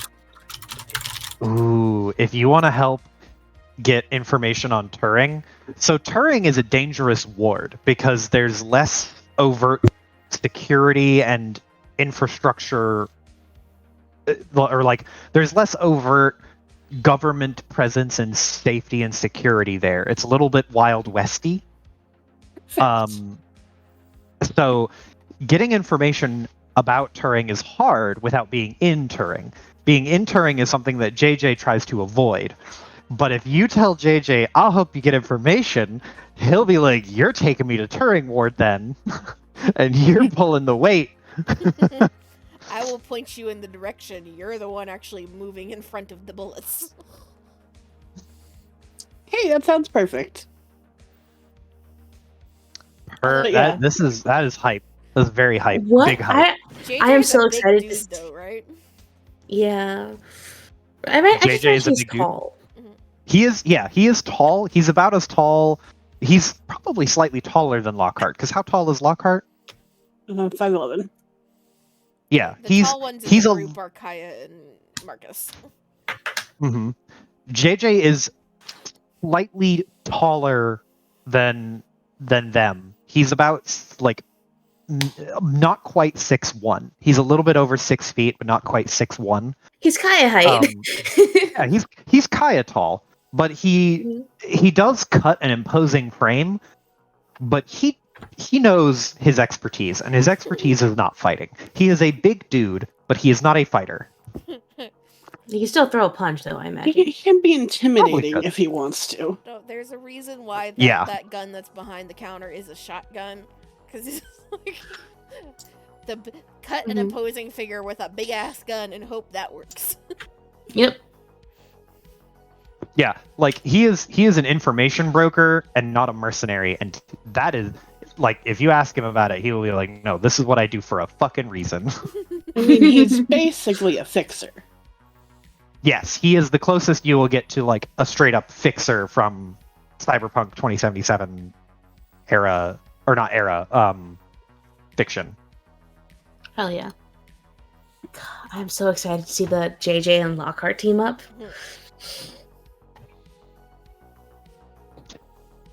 I was Okay. somewhat tempted to call Kapachi, but I'm like, I don't think there's anything that would be gained from that. You could use him as a resource, Kapachi Techno. Mm. At least contact him and be like, hey, what do you know about X, Y, and Z? Or can you put me in contact with someone who knows about X, Y, and Z? That could probably happen. But Kapachi Techno has at this point tried to distance himself from a certain type of thing. A certain type of person. And correct me if I am wrong, but with Legacy's clout on the dark web, if like Lockhart or JJ or anybody like wanted to like get in contact with an information broker or a fixer or something like that, she could probably get the information for them to go talk to those people, right? If you want to throw your name around, yeah. You can use the it would be more of a matter of time if you wanted to speed up the process. Like, JJ will find a certain number of things on his own because he is just built to do that. He knows exactly where to go to find and look for certain things. And it will take him time. But if you throw a little bit of hacker clout in the right places, you could speed that process up. I guess now we're kind of moving into the phase of like how you guys want to start spending time, because from this current point, there are 8 weeks until the Giga Death concert. So, for info gathering, for JJ, if he is looking for information on Turing Ward, it would put him about at 1 week to get something. I figure the first 2 or 3 weeks worth will be spent kind of in the information gathering game at the very least. Both to give JJ time, to give other fixers that we might get involved with time, to give time for the initial visit for Cassidy and Talmay, and like, you know, get all the other balls spinning again, like Maxine and everything like that. So I figure the first section of it is information gathering, and based off of what information we are able to gather to paint us a picture of what we can and can't do easily and what we need to like set up to do anything will more determine the later weeks.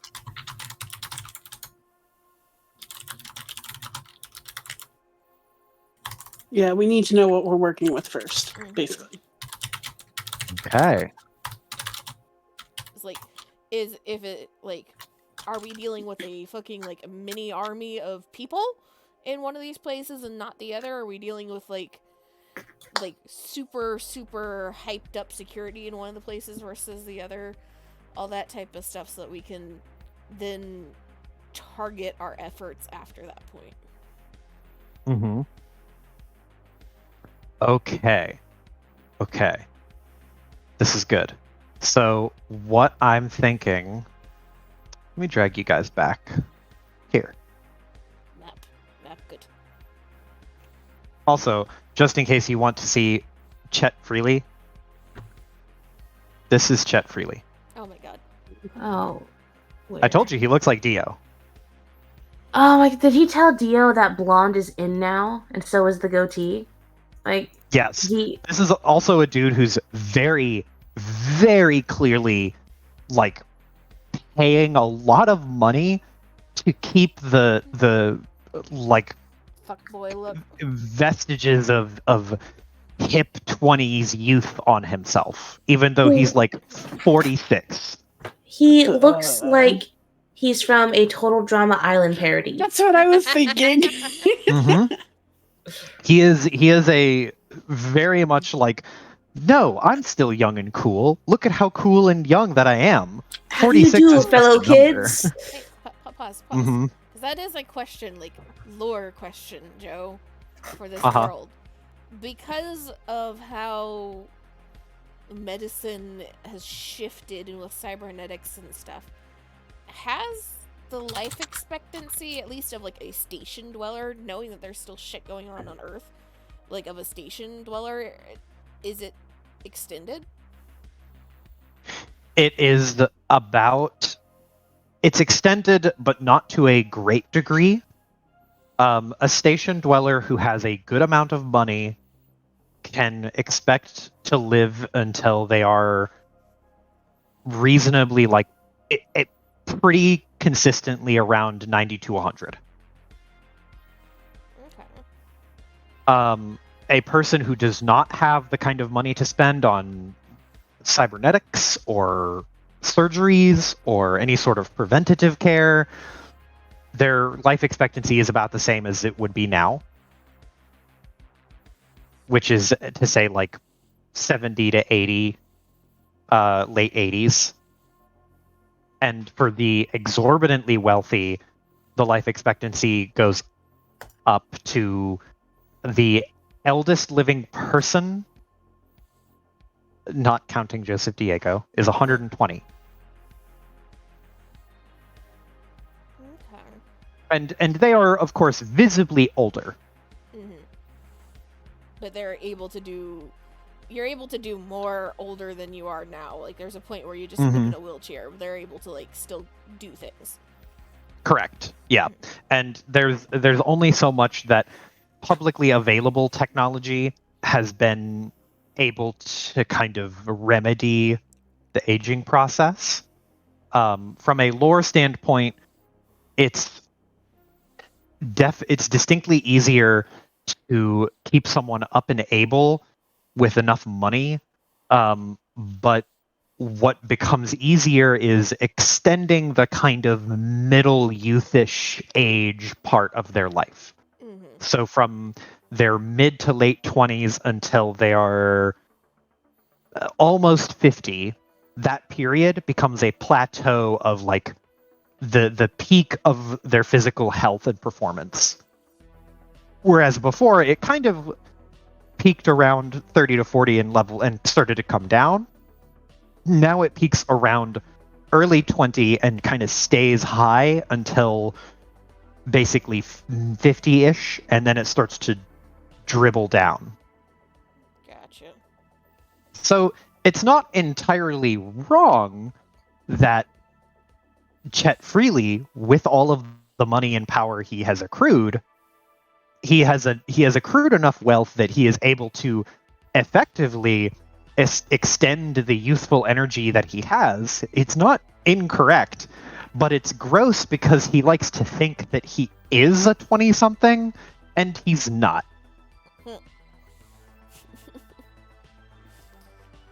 Sorry for the tangent. I just had a question. No, yeah, that's a good tangent. It's a good tangent.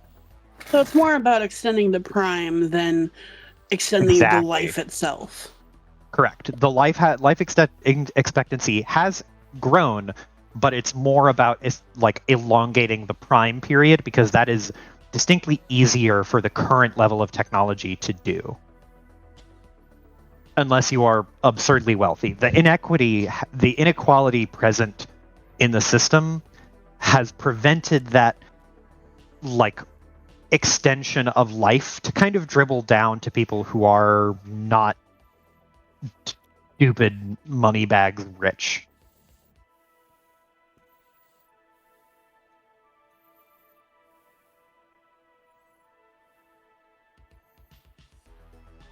But yes.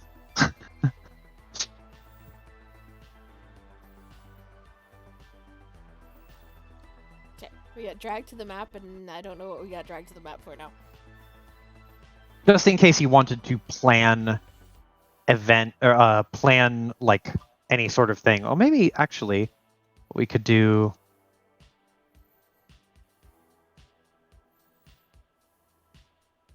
Let me see. This is the screen, the crew. I think you should all be able to move the tokens around. We have our lineup. Mm-hmm. It's just fucking sitting at a fucking table with like everyone's like headshots on like little fucking bar coasters. Mm-hmm. Yeah, so you can start grouping people together to say like these people are going to do this, these people are going to do that. And for the first week, it would be like the first 7 days. I will say the more people you stack on one task, the faster it will go, and the easier it will be. It's just you're not going to accomplish a wider breadth of things. So, for example, like if you put Legacy, Lockhart, JJ, and Hijack on get Turing information to determine like the security level there, it would take less time and it would be easier, but that's time that could be spent doing something else, whereas just letting JJ do it on his own would take a week and you would get some information. It's just a matter of how you guys want to kind of divvy up the resources over time. And I think going on like a weekly basis is the easiest way to kind of distribute. Veloska isn't doing anything. Veloska is Could be. emergency only. Emergency only? I think that's the only way that we keep Veloska liking us. That's assuming he likes you. That's very bold of you to assume. He likes us. Or at least he likes Lockhart and Bengeti. He puts up with the rest of us.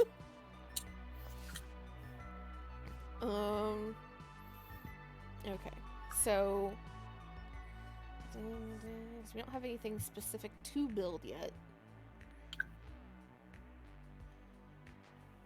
And I don't want Legacy to get fucked up by this machine, but we need to know what we need to deal with this machine sooner rather than later.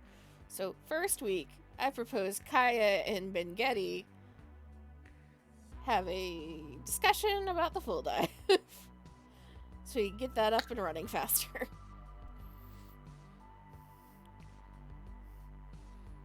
Okay. Amy, Hi.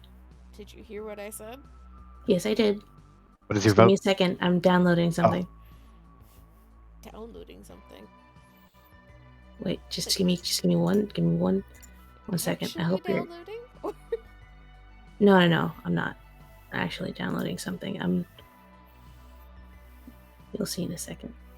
Downloading Waiting. information to the brain. I'm waiting for Amy to say, I'm in, and then everyone's computer to shut down.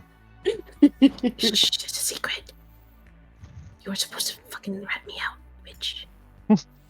Amy is secretly the hacker of the group. I mean, I did. For the one semester I was in college, I was a computer science major. Alright, it's really shitty, but I hope it gets the point across, because I could spend a lot more time on this and make the shading a lot better. However, I think it adds to the charm. Oh boy. Mm-hmm. Amy has been silent because Amy has been making meme. That's what this is. It's in the, where is it? Hardware island folder. Here we go. Oh my god. I was wondering why Amy has been so silent for a long time. That's why. For this bullshit. Very, very cursed. Incredibly cursed. Accurate though. It is accurate. Wow. Thanks, I hate him. This is what you get with your NPCs, Joe. The hateable ones, at least. Can't wait to see what happens with the weird NPCs. Oh God. I have the fucking membership now on this fucking photo editor. And I did that in what, 5 minutes? More like 10 probably. Mental. Okay, so yeah, Kai definitely wants to look over the full dive, and she would have to do that first before she would want Legacy to go into it. Yes, I will say, like, Legacy does have the wherewithal to, like, let Kaya look at it first. However, if Kaya puts it off for too long, Legacy will just fucking use it. Yeah, she's not gonna put it off. She made a promise, and she's going to uphold that promise. Okay. So that's happening in first week for Bengetti and Kaya, at the very least. See, I don't want to stack everybody on Turing immediately, though, either. Because I don't want to, like... What if there's a fucking nuke and we lose everyone? Well, it's more like, we still don't know Turing versus HQ. Yeah, exactly. So... You don't have to stack everyone on turn. I think at the very least, if we're gonna do stuff in Turing, JJ and Lockhart. Mm-hmm. Thinking And JJ and Lockhart and either Legacy can start, like Legacy and Kaya maybe can start digging on the HQ stuff, or Legacy and Hijack if we want to, or something, because like Hijack can be sent to one or the other to start digging. It's just which one do we want him to be like focused on?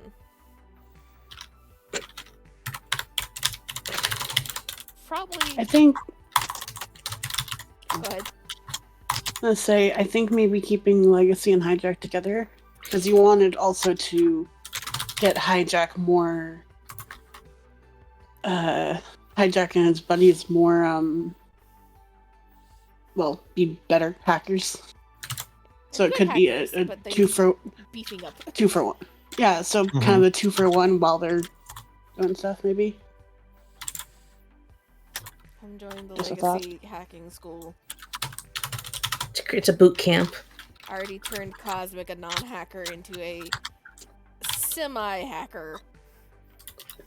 He's a very weird case because he is an already extremely proficient, like, video game dude who was told, hey, if you do it this way, it's basically a video game. And he's like, okay, well, I'm going to become way too good at it.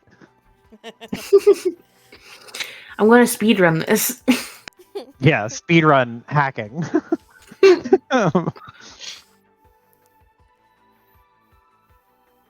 So, yeah, I guess we could do that with Legacy and Hijack. Start digging through what they can find for HQ stuff. I assume Cassidy would probably do the meet with Chet, the first meet. Yee.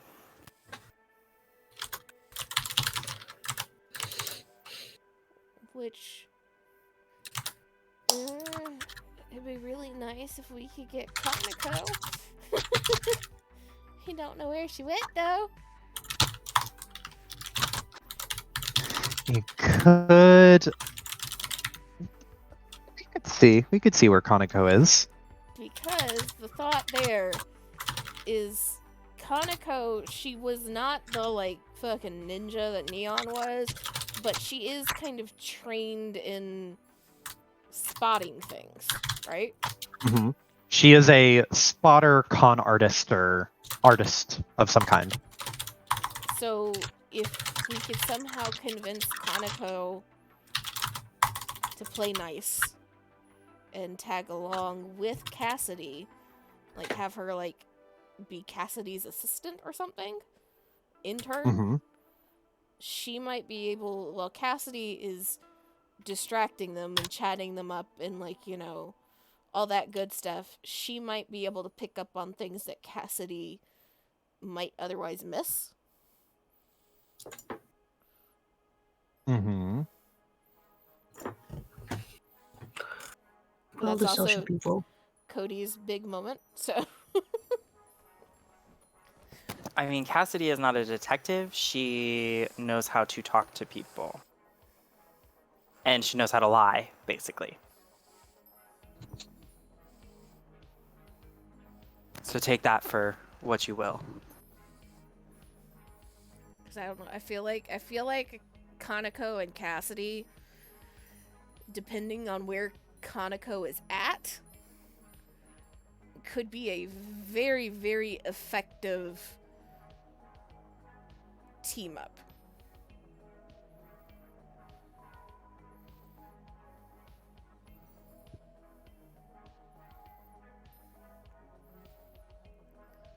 And we go back to silence again. Cool. Sorry, hold on. I'm taking a note really quick. I'm writing down the plans. Okay. And also So, leading the tabs of gathering the memes We've had a in lot order to of- make Well- that edit. How about this? Rather than divvying up the people right now, why don't we list the things that need to be done? I think we already did, right? Did we? That was everyone's well, wish list. listing the things that need to be done in their entirety before the entire 8-week period is up, right? We kind of jumped the gun and just said, okay, what are we doing week 1? Which it would be good to say, like, cool, what needs to get done before Gigadeath? Yeah.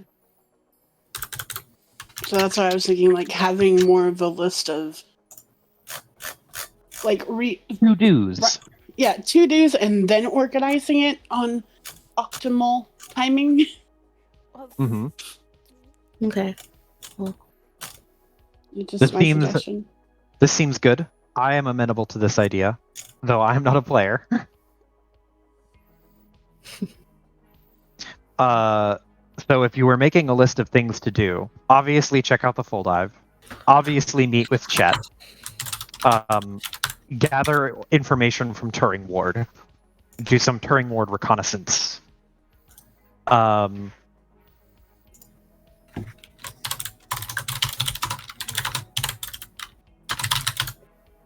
We also need to gather information from the Tetsuo HQ, right?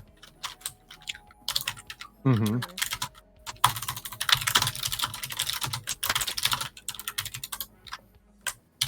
Um,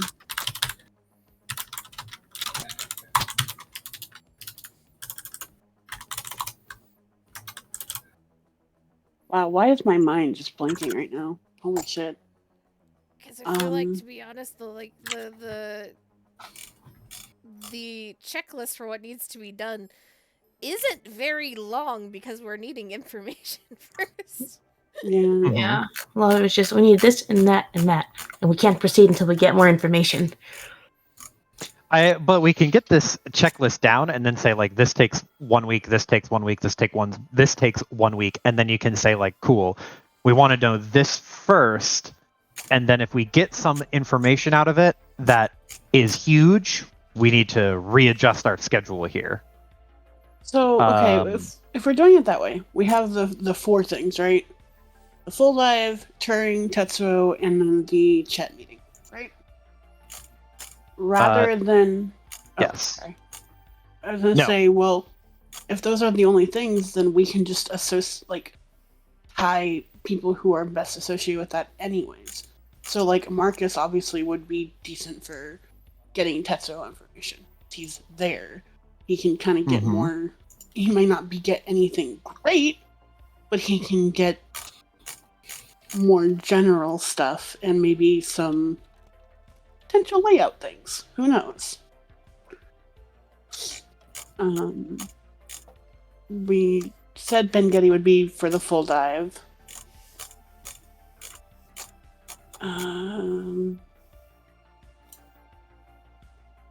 Kaya could also be getting information from, like, Chains and Sebastian and her local workers, I guess. All the everyday. Yeah, just go out, have lunches, be quote unquote social, Cool. Vibe checks. Vibe checks, yeah. Yeah, Gene vibe checks. Ask everyday heroes, trademark. There is always Maxine and Mengele meeting, and I mean this in a literal, like, not in a joking sense, like, putting their brains together. Mm-hmm. Oh no. Joe, do you have the brain space for that? What do you want from me? I'm being nice. I'm asking if you're prepared to do that. There's no preparing for it. There isn't. You made these characters, Joe. This is on you. No. You made This these is- characters, and you made these characters want to meet each other and ask us many times over to meet each other. Yeah. Mhm. And again, this is me not even memeing. These two working together would be beneficial. As long as they don't kill each other first. As long as That's what the Mengele party's doesn't for. be an asshole. So, what do you want them to do? Do you want them to just meet and then see what happens and pray to God that it's productive, or do you? No. Here's the thing, right? We have to have them meet and also have a prompt for them. Otherwise, whatever they do is not going to be productive. Mm-hmm. Yeah, that is the best way to phrase. That is exactly correct. You Exactly. have to So, direct the chaos gremlin energy, otherwise it won't go Yeah. anywhere. exactly. So let them meet, let them mingle, make sure they're not going to kill each other, and make sure it's positive vibes, and then give them a prompt that's going to pick both of their brains until they can't put it down. Well, the full dies and the stuff that Maxine was doing with fucking literally connecting, like, literally connecting to Going the ghost. fucking internet. Like, I feel like those two, like, overlap. I don't know. That was my initial thing. It's like they're doing similar things, just going about it differently. Mm-hmm. So, yeah. And also, they both are experts on dreamers for different reasons. So, that too. Yeah, Maxine would probably be the one that would be able to ask specific questions of Bengeti to stir whatever knowledge he might have of them faster. I think the first challenge with that is Maxine has tentatively said yes to continuing to help, but Maxine is not aware of everything. If I'm remembering that conversation correctly. More or less, yeah. So it's gonna take Legacy and Kaya and Marcus probably coming in and being like, look, we need your help, and for that help you need to be aware of all of this, and getting her somewhat up to speed and hoping she stays amenable and friendly to us after that.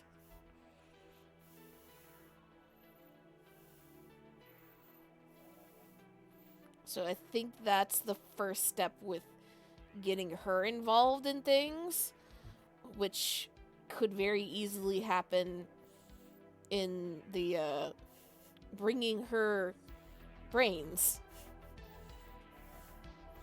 She's not going to be happy about. But the trick, which is to dangle information in front of her. Mm-hmm. That's Promises of food as well.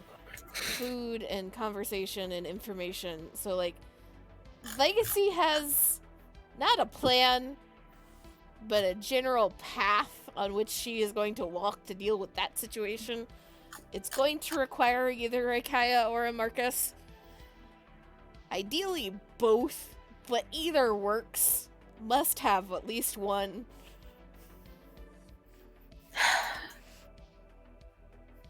I don't know why that phrasing brought to mind what kind of dog everyone is. Requires either a Bernese Mountain Dog or a Golden Retriever. Preferably both. We'll take either one, though.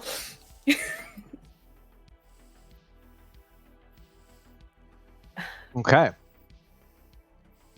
So visit Maxine and kind of pick her brain. But as a secondary benefit, visit Maxine and get her to collab with Ben Getty on some bullshit. Hmm. Which makes me very nervous since I'm talking about Legacy finally going in that machine. But Yeah. I would say I would like for Kaya to be there for the meeting between Maxine and Bengetti, purely because I find it amusing. I assume all of, if not most of, the player characters are going to be there for that particular meeting. Okay, good. Because we need to see this. We need to see this, but also, again, responsible for respective chihuahuas. Yes. And this time, Legacy is not going to be the problem. Legacy is like, I will handle Bengetti. You guys can go fight the fucking machine octopus over there. I can hold Bengetti in one spot.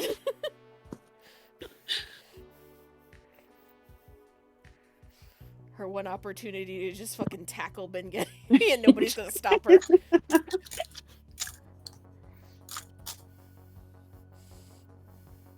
As much as I am suggesting this, yeah, Lockhart would want to be there. Mm-hmm. So is this a good starting list?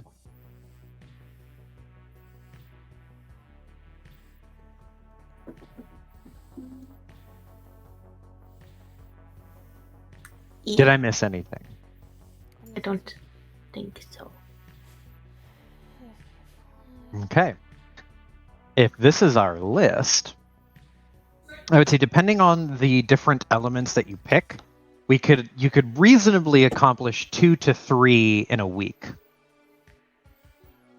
It's easy to introduce someone to somebody else, and it's easy to have like a corporate office meeting.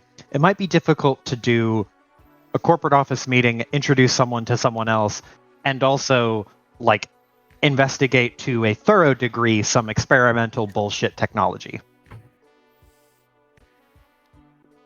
Well, the meeting with Chet is going to have to. Well, the initial meeting at least can happen anytime.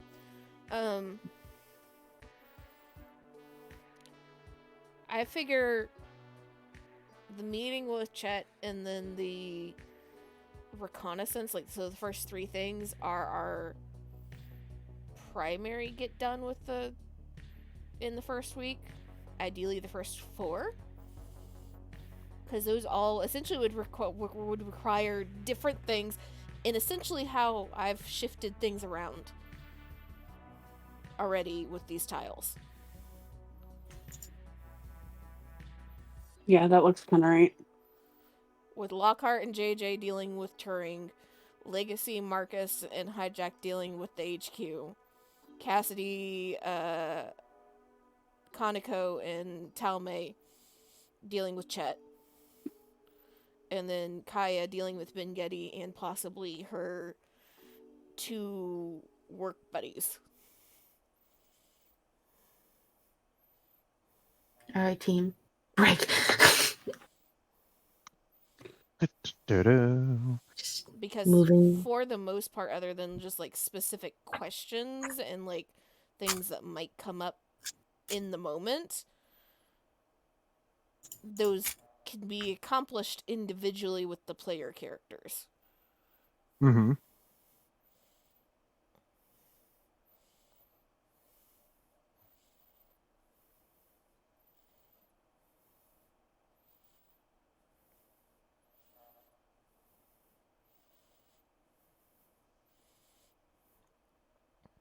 They'll use the Veloska rat.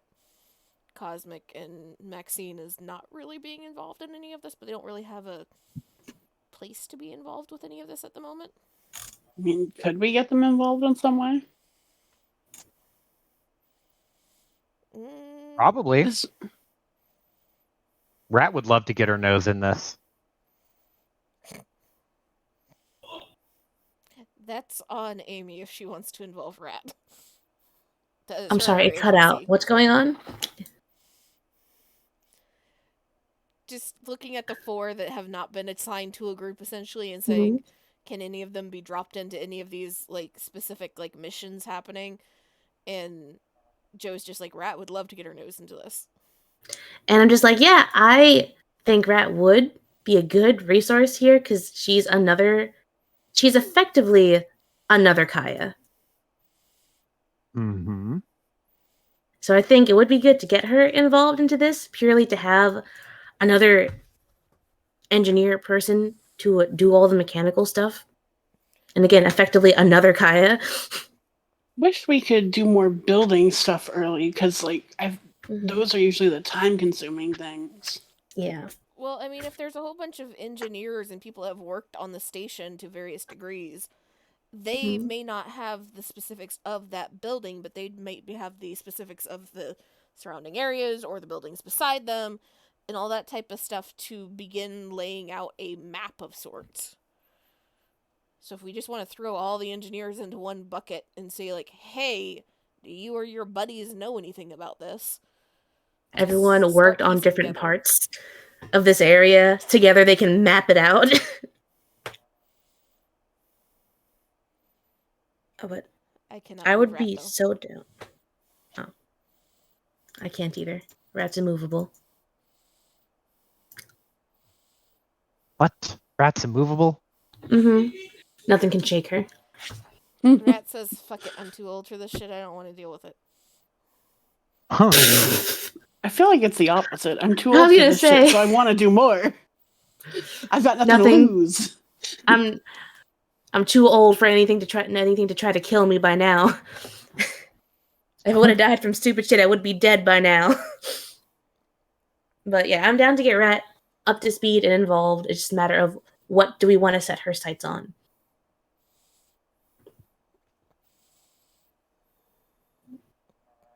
Which whatever What you do fucking want have to her set your do, sights on?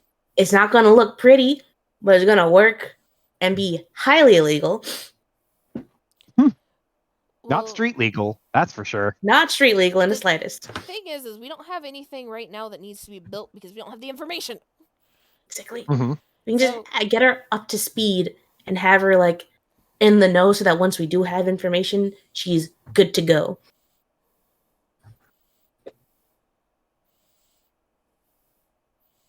If you want to have that be part of Kaya's first week of like, Rat, I'm coming over for lunch and we're gonna have a very long conversation. Yeah. So 2 things Kai would want to get done for the first week are full dive, bring in Rat. Like those would probably be the top 2 just to have that out the way.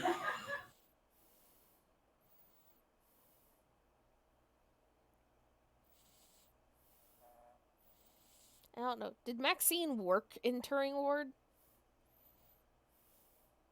No, she did not. Okay. She was on a field trip. She has been to Turing Ward. Like, I knew she was on a field trip to the Tetsuo because she was not a Tetsuo employee, but I just didn't know she was at like an Ogre Mock lab in Turing. Yeah, she had been to there is an Ogre Mock lab in Turing, and she has been to it, but she worked pretty routinely inside the headquarters of Ogre Mock, which was in Voyager. Which, I mean, if she has worked a little bit in Turing, she might be able to offer a little bit of oversight. She could. Basic Turing stuff for Lockhart and JJ. Mm-hmm. I mean, another thing I'm thinking, would Veloska know people? He's essentially an underground doctor, right? So he might know. Yes. He is the people's doctor, and he could have contacts and connections.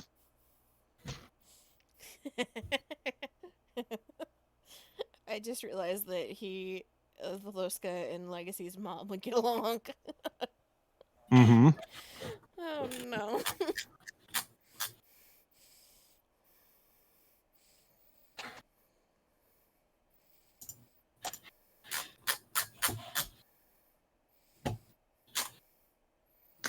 Just trying to maximize the NPC usage, you know? This is extraordinarily helpful for Joe, who has to plan what the fuck you guys are doing and where you're going to be and how many voices he's going to have to do for a particular day. Actually, you see this very, very carefully planned out board? Fuck it. Scramble them all. Yep. It's Oh, like you say like I get to plan this out. Sir, how often have we just burned your plans to the ground in this game? You still try to plan? That's a miracle. Someone makes one offhanded comment, one of us hounds in on it like a fucking bloodhound, try. and that leads down a rabbit hole no one expected. Oh. Mentioning that, are we like above table? Are we like chill with like what Legacy was suggesting? Because that's just, again, I discover what Legacy is planning as Legacy is saying it. So it was not discussed at all or thought of ahead of time. It really depends on how well Cassidy can spin it PR wise. But more people would be good, more resources. And Just also imagining, like, basically sending flash mobs places to be annoying while we get real shit done. Well, That's how I understood it. partially, but also like, so like for example, like if you'd ask like Legacy in the moment, she would like point to Hijack. Like Hijack kind of wanted to do something, kind of. His friends wanted to do something, but because they didn't have, they either didn't have proof that they could do anything, or didn't have like, you know, it's the like David versus Goliath type thing of like, this is such a huge thing, where do I even begin? And so there's probably, if we get enough people stirred up, there's probably going to be more individuals that come out that are particularly useful, that will be able to help us get shit done on top of just being distracting. But we need to find those people. We need to find those people, which is why we need to start stirring things up and getting people paying attention and moving, because that's the only way that we're going to have the people step out and be like, hey, I want to try and do this. I can do this for you. I can like help with this. I can, you know, do these things, because they either don't know that they can or they don't know where to start right now. Well, wouldn't Ghost Protocol technically be a good option there? I don't remember how well known Ghost Protocol was. Legacy knew it through dark web shit. They're about as well known as your internet handle. Okay. As like a group. It's more like an identity of a group. Like, yes, there is a group out there called Ghost Protocol who does act in such a manner. Well, that's what I'm saying. It's not just as a, like, how well known they are, but they're a group. They're multiple people. They're more bodies. Is more my thoughts. Sorry, like you wanting us to start saying that, like identifying with Ghost Protocol?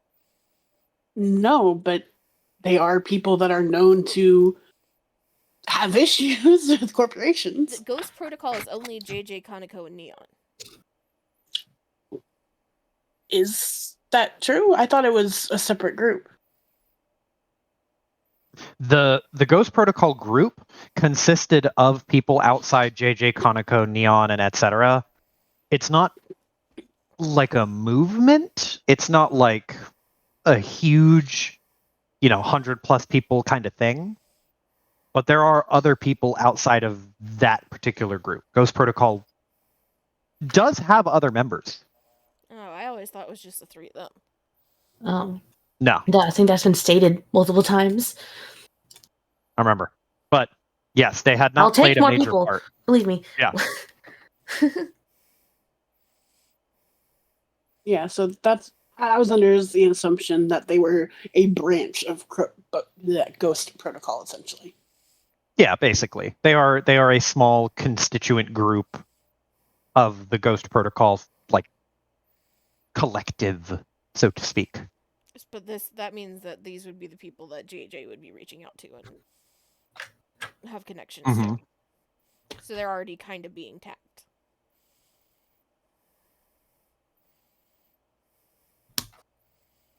Yes, they are loosely being tapped, but if you wanted to lean on them more or like push on them further, you could push on JJ and be like, hey, you know your other Ghost Protocol buddies, right? Pull them in. Yeah, That would be where he comes in. I was saying maybe more officially ask for their assistance. Mm-hmm. I'm down for that, but I still think that like that is like a week like 3 or 4 type thing. Mm-hmm. Yeah. So that we can Yeah. come to them with something already.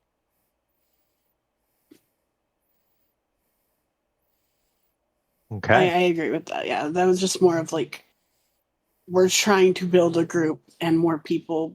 These are people we know are already against corporations. We're already committed.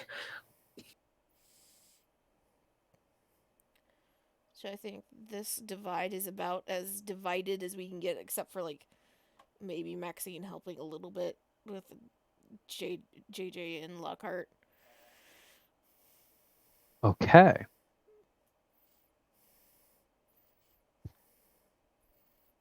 Really quick, before I forget, I will nominate Iris. Roll me 2d6. Sure. Don't worry, it has nothing to do with Lockhart. Cool. As a side note, Lockhart is going, as a personal goal, going to be trying to get information on Red. Oh, okay. Add that to the list. It's going on the list. That's going on the list. Don't worry. And fucking Legacy needs to talk to us, right? So what's the roll for, Honcho? Nothing. If you figured I out don't believe Legacy's you. right. That's how much traffic she gets into on her way home. Oh, you made. Oh, I didn't know you had done this already. What? It seems like you have made private chats for the characters on Blood and Neon. This is new. Yeah, I was making that very quickly. Now. I was taking advantage of this little brief planning period. Okay, so I'm not crazy. Cool. No. That makes me feel better. You are not crazy. My Or question are to you? you all, are you crazy, is my question. Yes. I mean, we're fucking going against Tetsuo. Yes, we are. Good. I'm glad you're all aware, because I didn't want to, break the news to you. But since you're all crazy, what would you like to attempt first? And also, was there, I correct me if I'm wrong, I recall there being a couple of conversations that were wanting to be had. Can you be a little more specific? Yeah. I recall a legacy conversation that wanted to be had, but I might be wrong. There's a lot of legacy conversations, my dude. Can you be a little more specific? With another PC. We're all still in the dark here, Joe. What conversation are you referring to? I think he's trying Oh to my talk God. about like Legacy picking a fight with Lockhart. That was the one that came to mind, but I thought there was one that she wanted to have with Gaia too, but I don't remember. But this would be a good time to have it in the interim, because I will give you those ones for free. They won't take up any like weekly concentration time. Well, if it was with Kaya, it better fucking not. They live together. Yeah, I was gonna say like fucking Kaya Legacy takes no interactions time. are always just free. It's constant.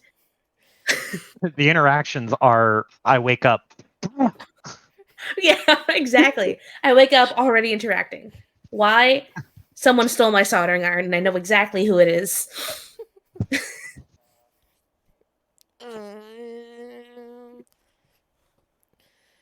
was that conversation that Legacy wanted? I gotta fucking remember. I know there was a conversation you wanted to have with Marcus too. I don't know. Legacy is a chatterbox, is what is happening. Yeah. Legacy. Well, I remember the anger, but I forget what she was wanting to say because it's been a minute. To whomst? The only one she's gonna be angry at out of that pair. Kaya? No, Lockhart. Lockhart? Okay. Lockhart kicked her boyfriend in the head, or punched her boyfriend in the head, elbowed her boyfriend in the head. Elbowed Marcus in the throat. Mhm. Oh god, that was one time. Yeah, it One was once. time. And she said Bullshit. sorry. She made an apology offering.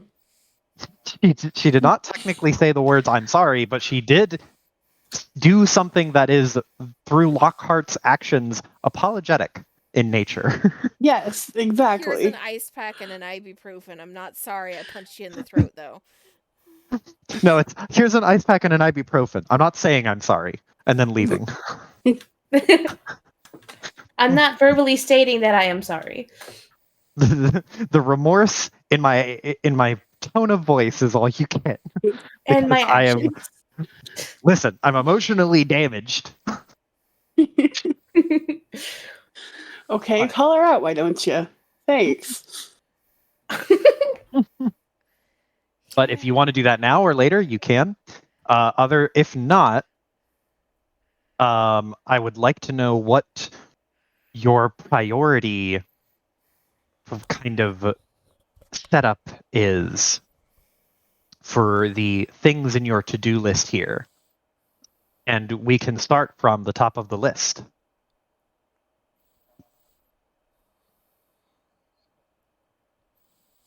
I mean, if Well, they're where all did you put the information? general, In Hardwired Resources.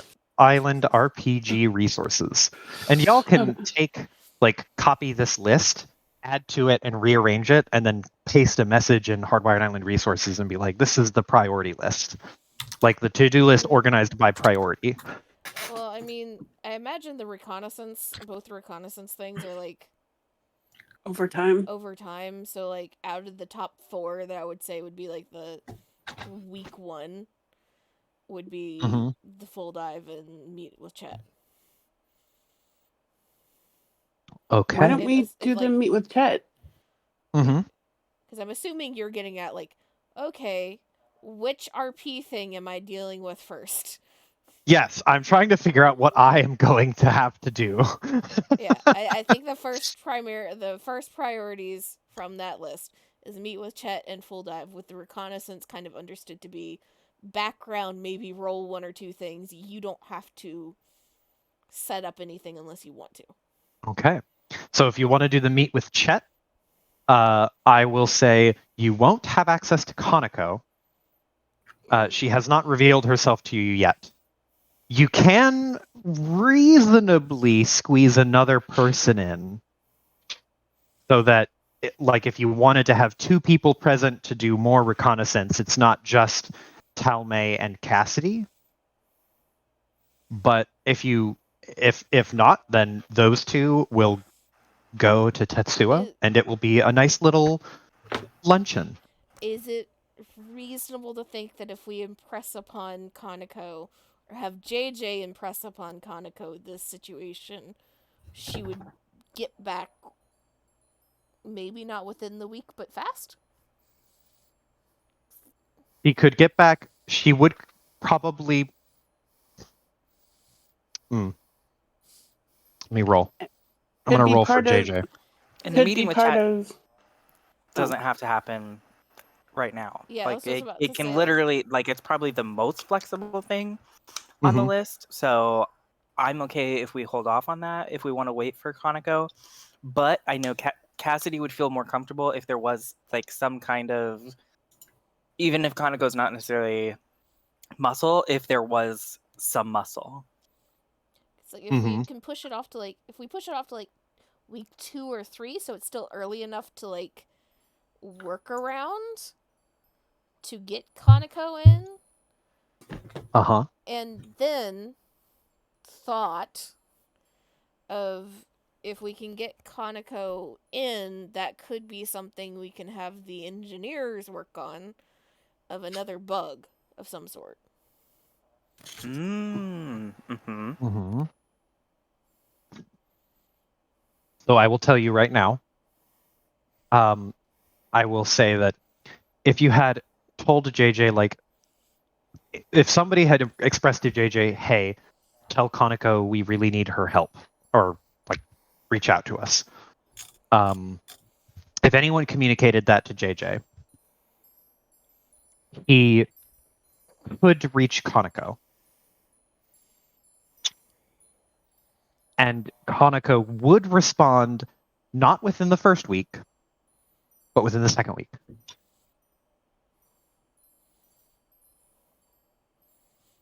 Okay, so if we could shift meet with Chet to second or third week Mm-hmm. to have Kaneko there to help. And if we want to plant anything, give our engineer worker bees the chance to make something that bumps up the investigate the full dive with the Okay. two reconnaissance. Uh-huh.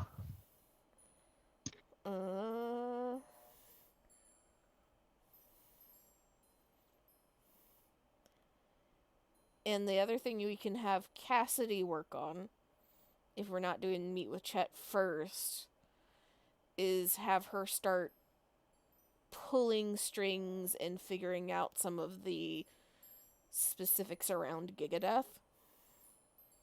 Mm-hmm.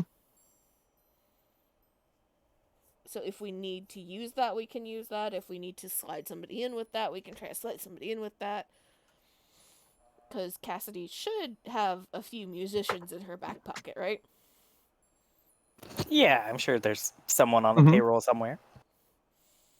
Yeah, you would know a couple of indie musicians who are somewhere between like wedding venue people and like private party people and, you know, that kind of chill vibe. Like you're not rolling in like Daft Punk level big famous people, but But like an opener.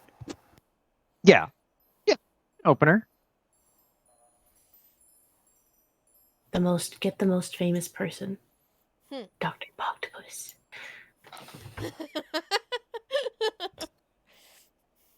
Get Cyberpunk Jacksepticeye. Cassidy gets Dr. Pog. Oh, Cassidy could get Dr. Pog. Can you please get Dr. Pog? He's not a musician, but you could get Dr. Pog, That which poor would be man. really funny. That poor fucking man who got mobbed at the club because He of has Neon. since got a haircut. No, it's so iconic though. So for the first week, you're going to delay meeting with Chet because you will spend a little bit of time trying to get contact with Konako through JJ. That's fine.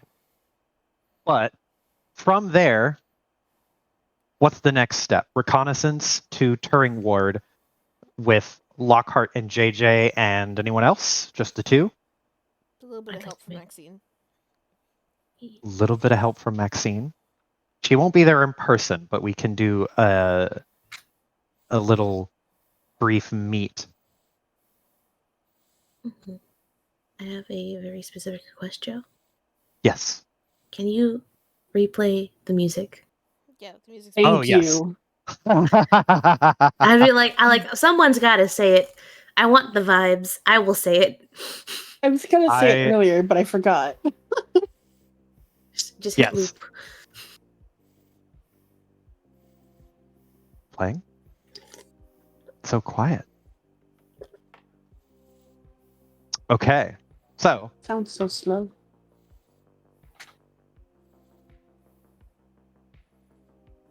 Okay. So, So- you want to do some reconnaissance to Turing Ward. That's going to involve Lockhart. Of the players, it's going to involve Lockhart only, correct? For the Unless first, anyone else wants in. I mean, during the first week, I imagined all of Mhm.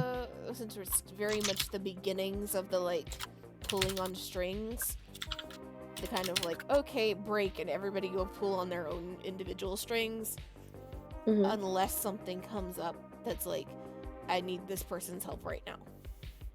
Mm-hmm. Okay. Then what will Kaya and Legacy be doing? Doing the full dive investigation? Well, I mean, at least that's what Kaya's doing. Mm-hmm. Mm-hmm. Kaya's doing the machine investigation first before Legacy gets in it, because Legacy's not really gonna care or know much about the actual engineering beyond some basics. Mm-hmm. Yeah, so week 1, Kaya would want to investigate the full dive machine, figure out what's up with it, how it works, what its potential is, if there's any, like, essentially looking into Lockhart's concerns about it for her, Mm-hmm. because she's a good friend.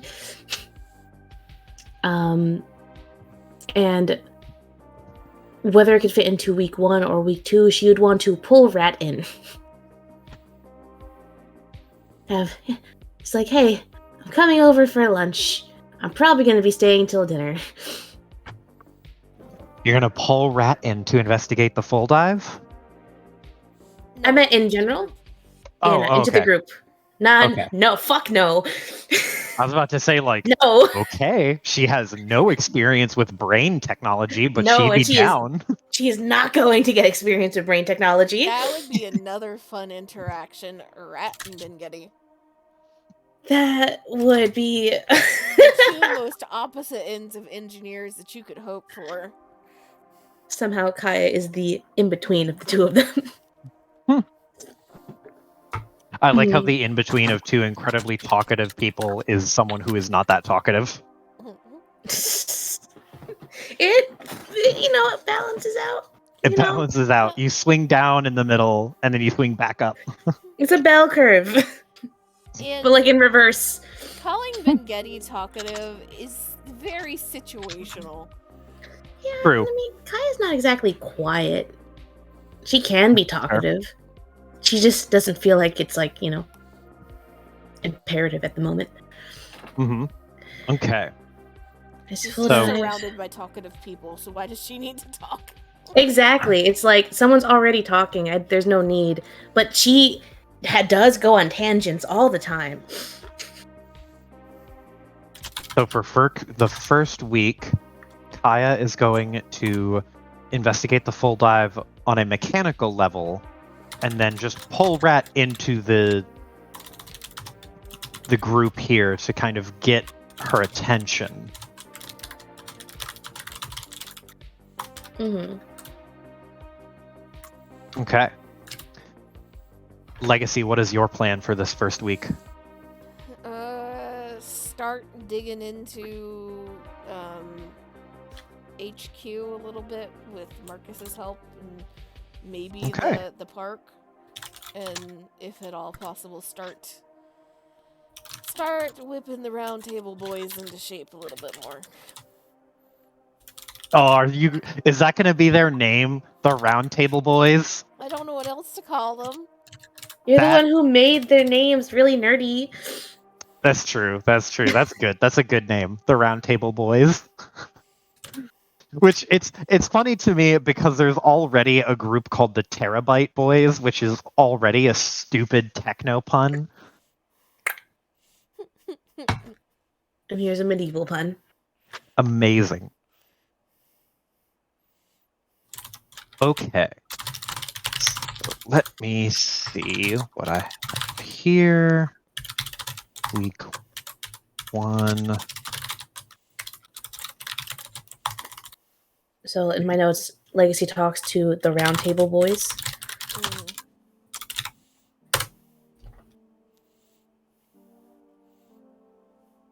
Just like talk to Hijack, saying, "We're about to do even more insane shit, but it's gonna be even more helpful. If you don't want to do it, but some of your friends do, give me their names." The threat of like missing out.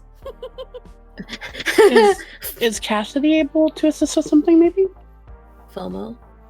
Mm-hmm. Cassidy can assist with whatever you feel you need an extra set of hands on, I'm sure. And there's also like trying to get some other indie groups, I guess, to show up to Gigadeath. If that was one of the things you had mentioned earlier, I don't quite remember. Sorry, what? Even Cody doesn't know. What was the what else would Cassidy want to help with for week 1 if there was no interview with Chet right away?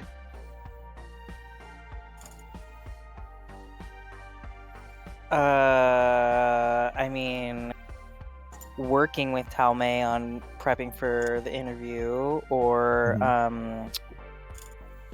Z said something, and now I can't remember what it was. It's trying to get some of her The Gigadeath clients into Gigadeath if they're not already in it, and then using that to like learn more about Gigadeath and the security and the setup and everything. Mm-hmm. There's also schmoozing at the Black Pyramid. Mm-hmm. Could always schmooze. Schmooze. Could do that. Every time we go back to the Black Pyramid, some like earth-shattering bullshit happens though. It could be different this time. Who knows? Bullshit.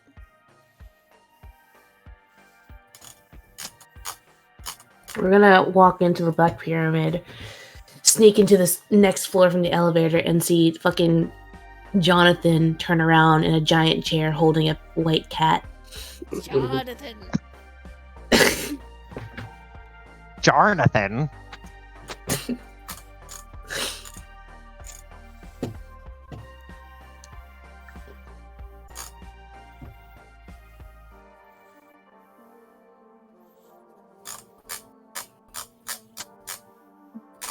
So what is Cassidy doing in week 1? I'm assuming all of the things we just listed. Yes. Can I get a repeat on those so I can write it down?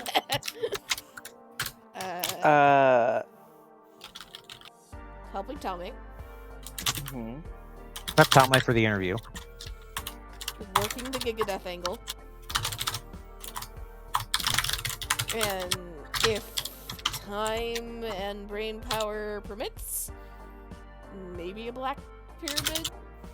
Moves.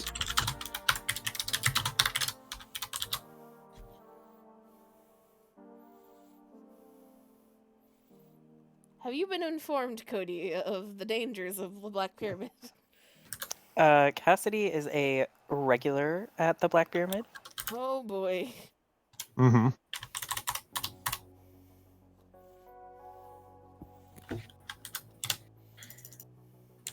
Oh, no, that's another I don't know what counts as like during week 1 shit and what counts as like extra shit. I had to talk to Sprite.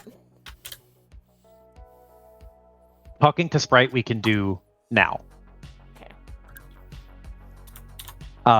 But yes, I want to get that list down. Doo-doo.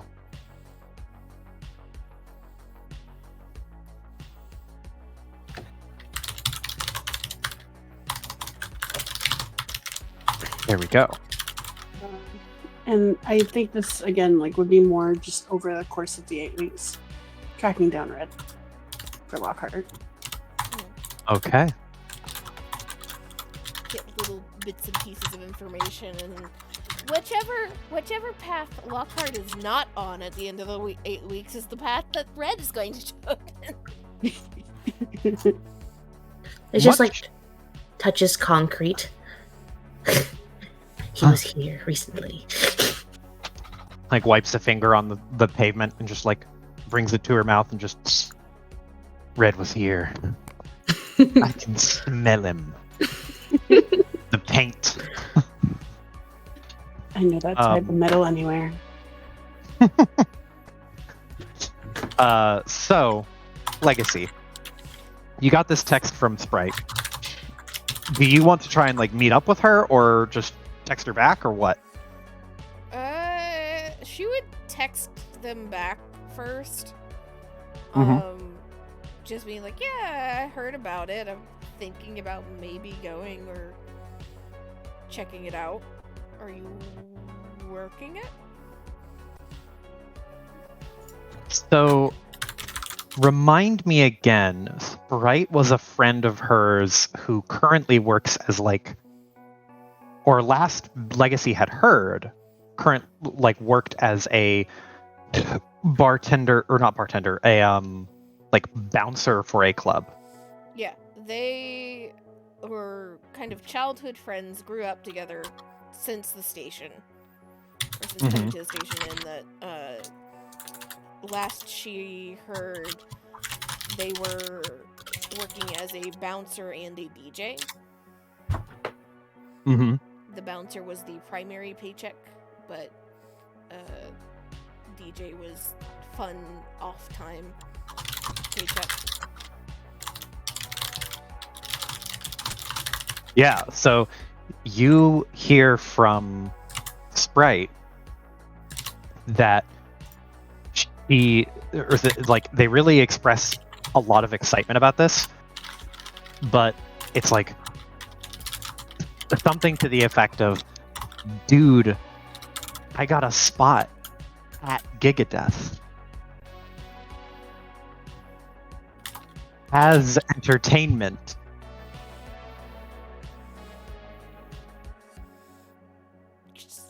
Legacy is just like, and who did you have to kill to get that?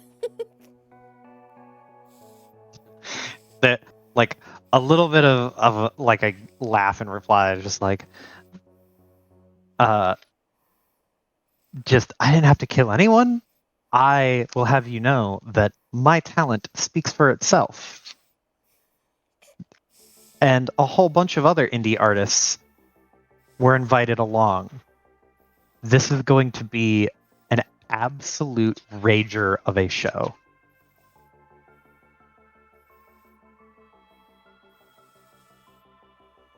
And Legacy will just be like, message back, yeah, I'm definitely going to have to go now. It's been a while since I've heard one of your sets. We should probably get a drink before that too. I'm super down to get a drink. Let me know the time and let me know the place. Boy. I don't know. Not planned that far ahead was right. You don't know if they have a usual place? No, I'm like, I don't know what I'll need to think for a moment about what I need to say to Sprite. Mm-hmm. You know Sprite well enough that like you could kind of just shoot the shit and you would be in good with them no matter what. Really. Yeah, but it's a little bit more of like if she would want to tell them anything more. Mm-hmm.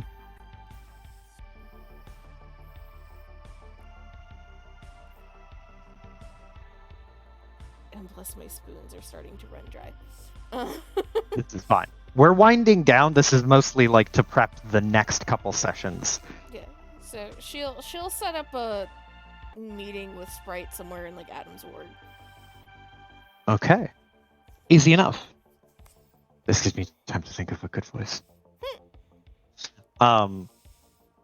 You can arrange a meet with Sprite, and I will tack that on for free to your list of things here.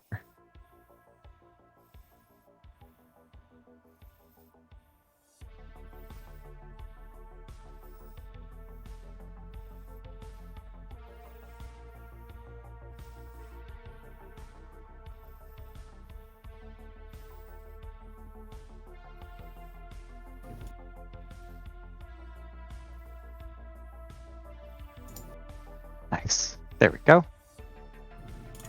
Okay. I think for the sake of my sanity, unless anyone else has any last things they want to do in character, this will be a good place to end it so that I can plan the next couple sessions. But I know, I can tell you right now, Lockhart is going to be getting a solo session. Oh boy. Yay! You'll like it. It'll be great. Don't die, Lockhart. Do whatever you need to not die, because you're our only muscle.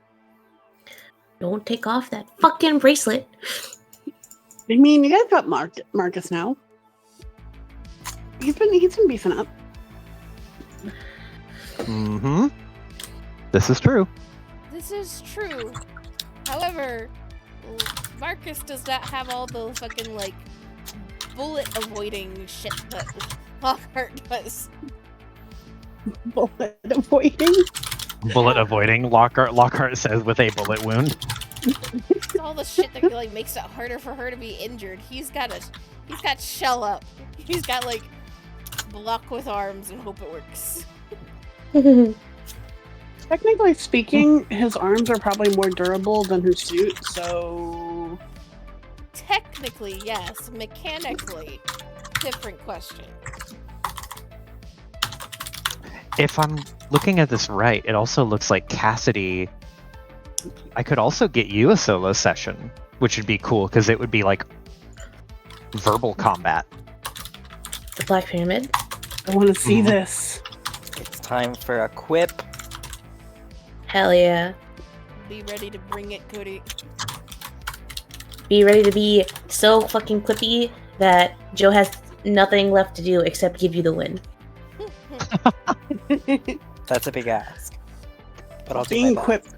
Being quippy against Joe? This will be so cool to see. But it's Cody, and Cody has some fucking fire zingers when you least expect They it. do. They really Scorpio fucking versus Scorpio. do. The Oh truest my God. battle. The Scorpios. See, all we have to do though is let the quips happen a couple of times and then get Joe laughing and break him, and then Cody automatically wins. Oh. I need to be there so I can make memes to distract him, to give Cody some time so that they can steal the win, go for the kill. Y'all hyping me up, and it's gonna be really awkward whenever it starts, and it's like Cody's like something ends with just calling somebody short stack, and I'm just like, I'm not short. you're short.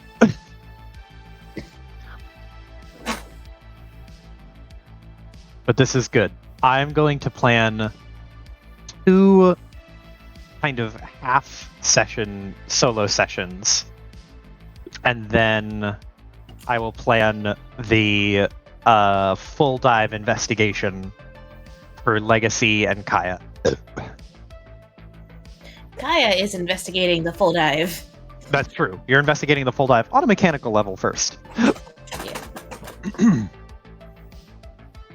There's something else I had in mind, but I forgot it. Damn it. There's something else that I had an idea of what you had in mind.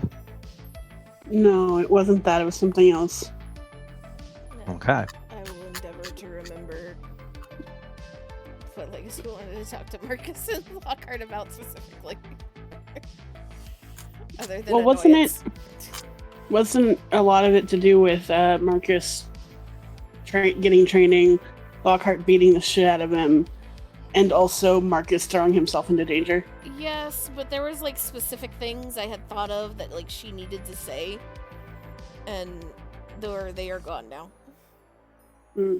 Like the specific specific points, the bullet points are no longer in my head. This is why I write everything down. God, I'm so fucking annoyed by like how hideous his face is in this image. in this fucking how do you do, fellow kids? I mean, it's accurate though. It is accurate. It's gross. Asking this for posterity in stream, yes. Yes, end stream.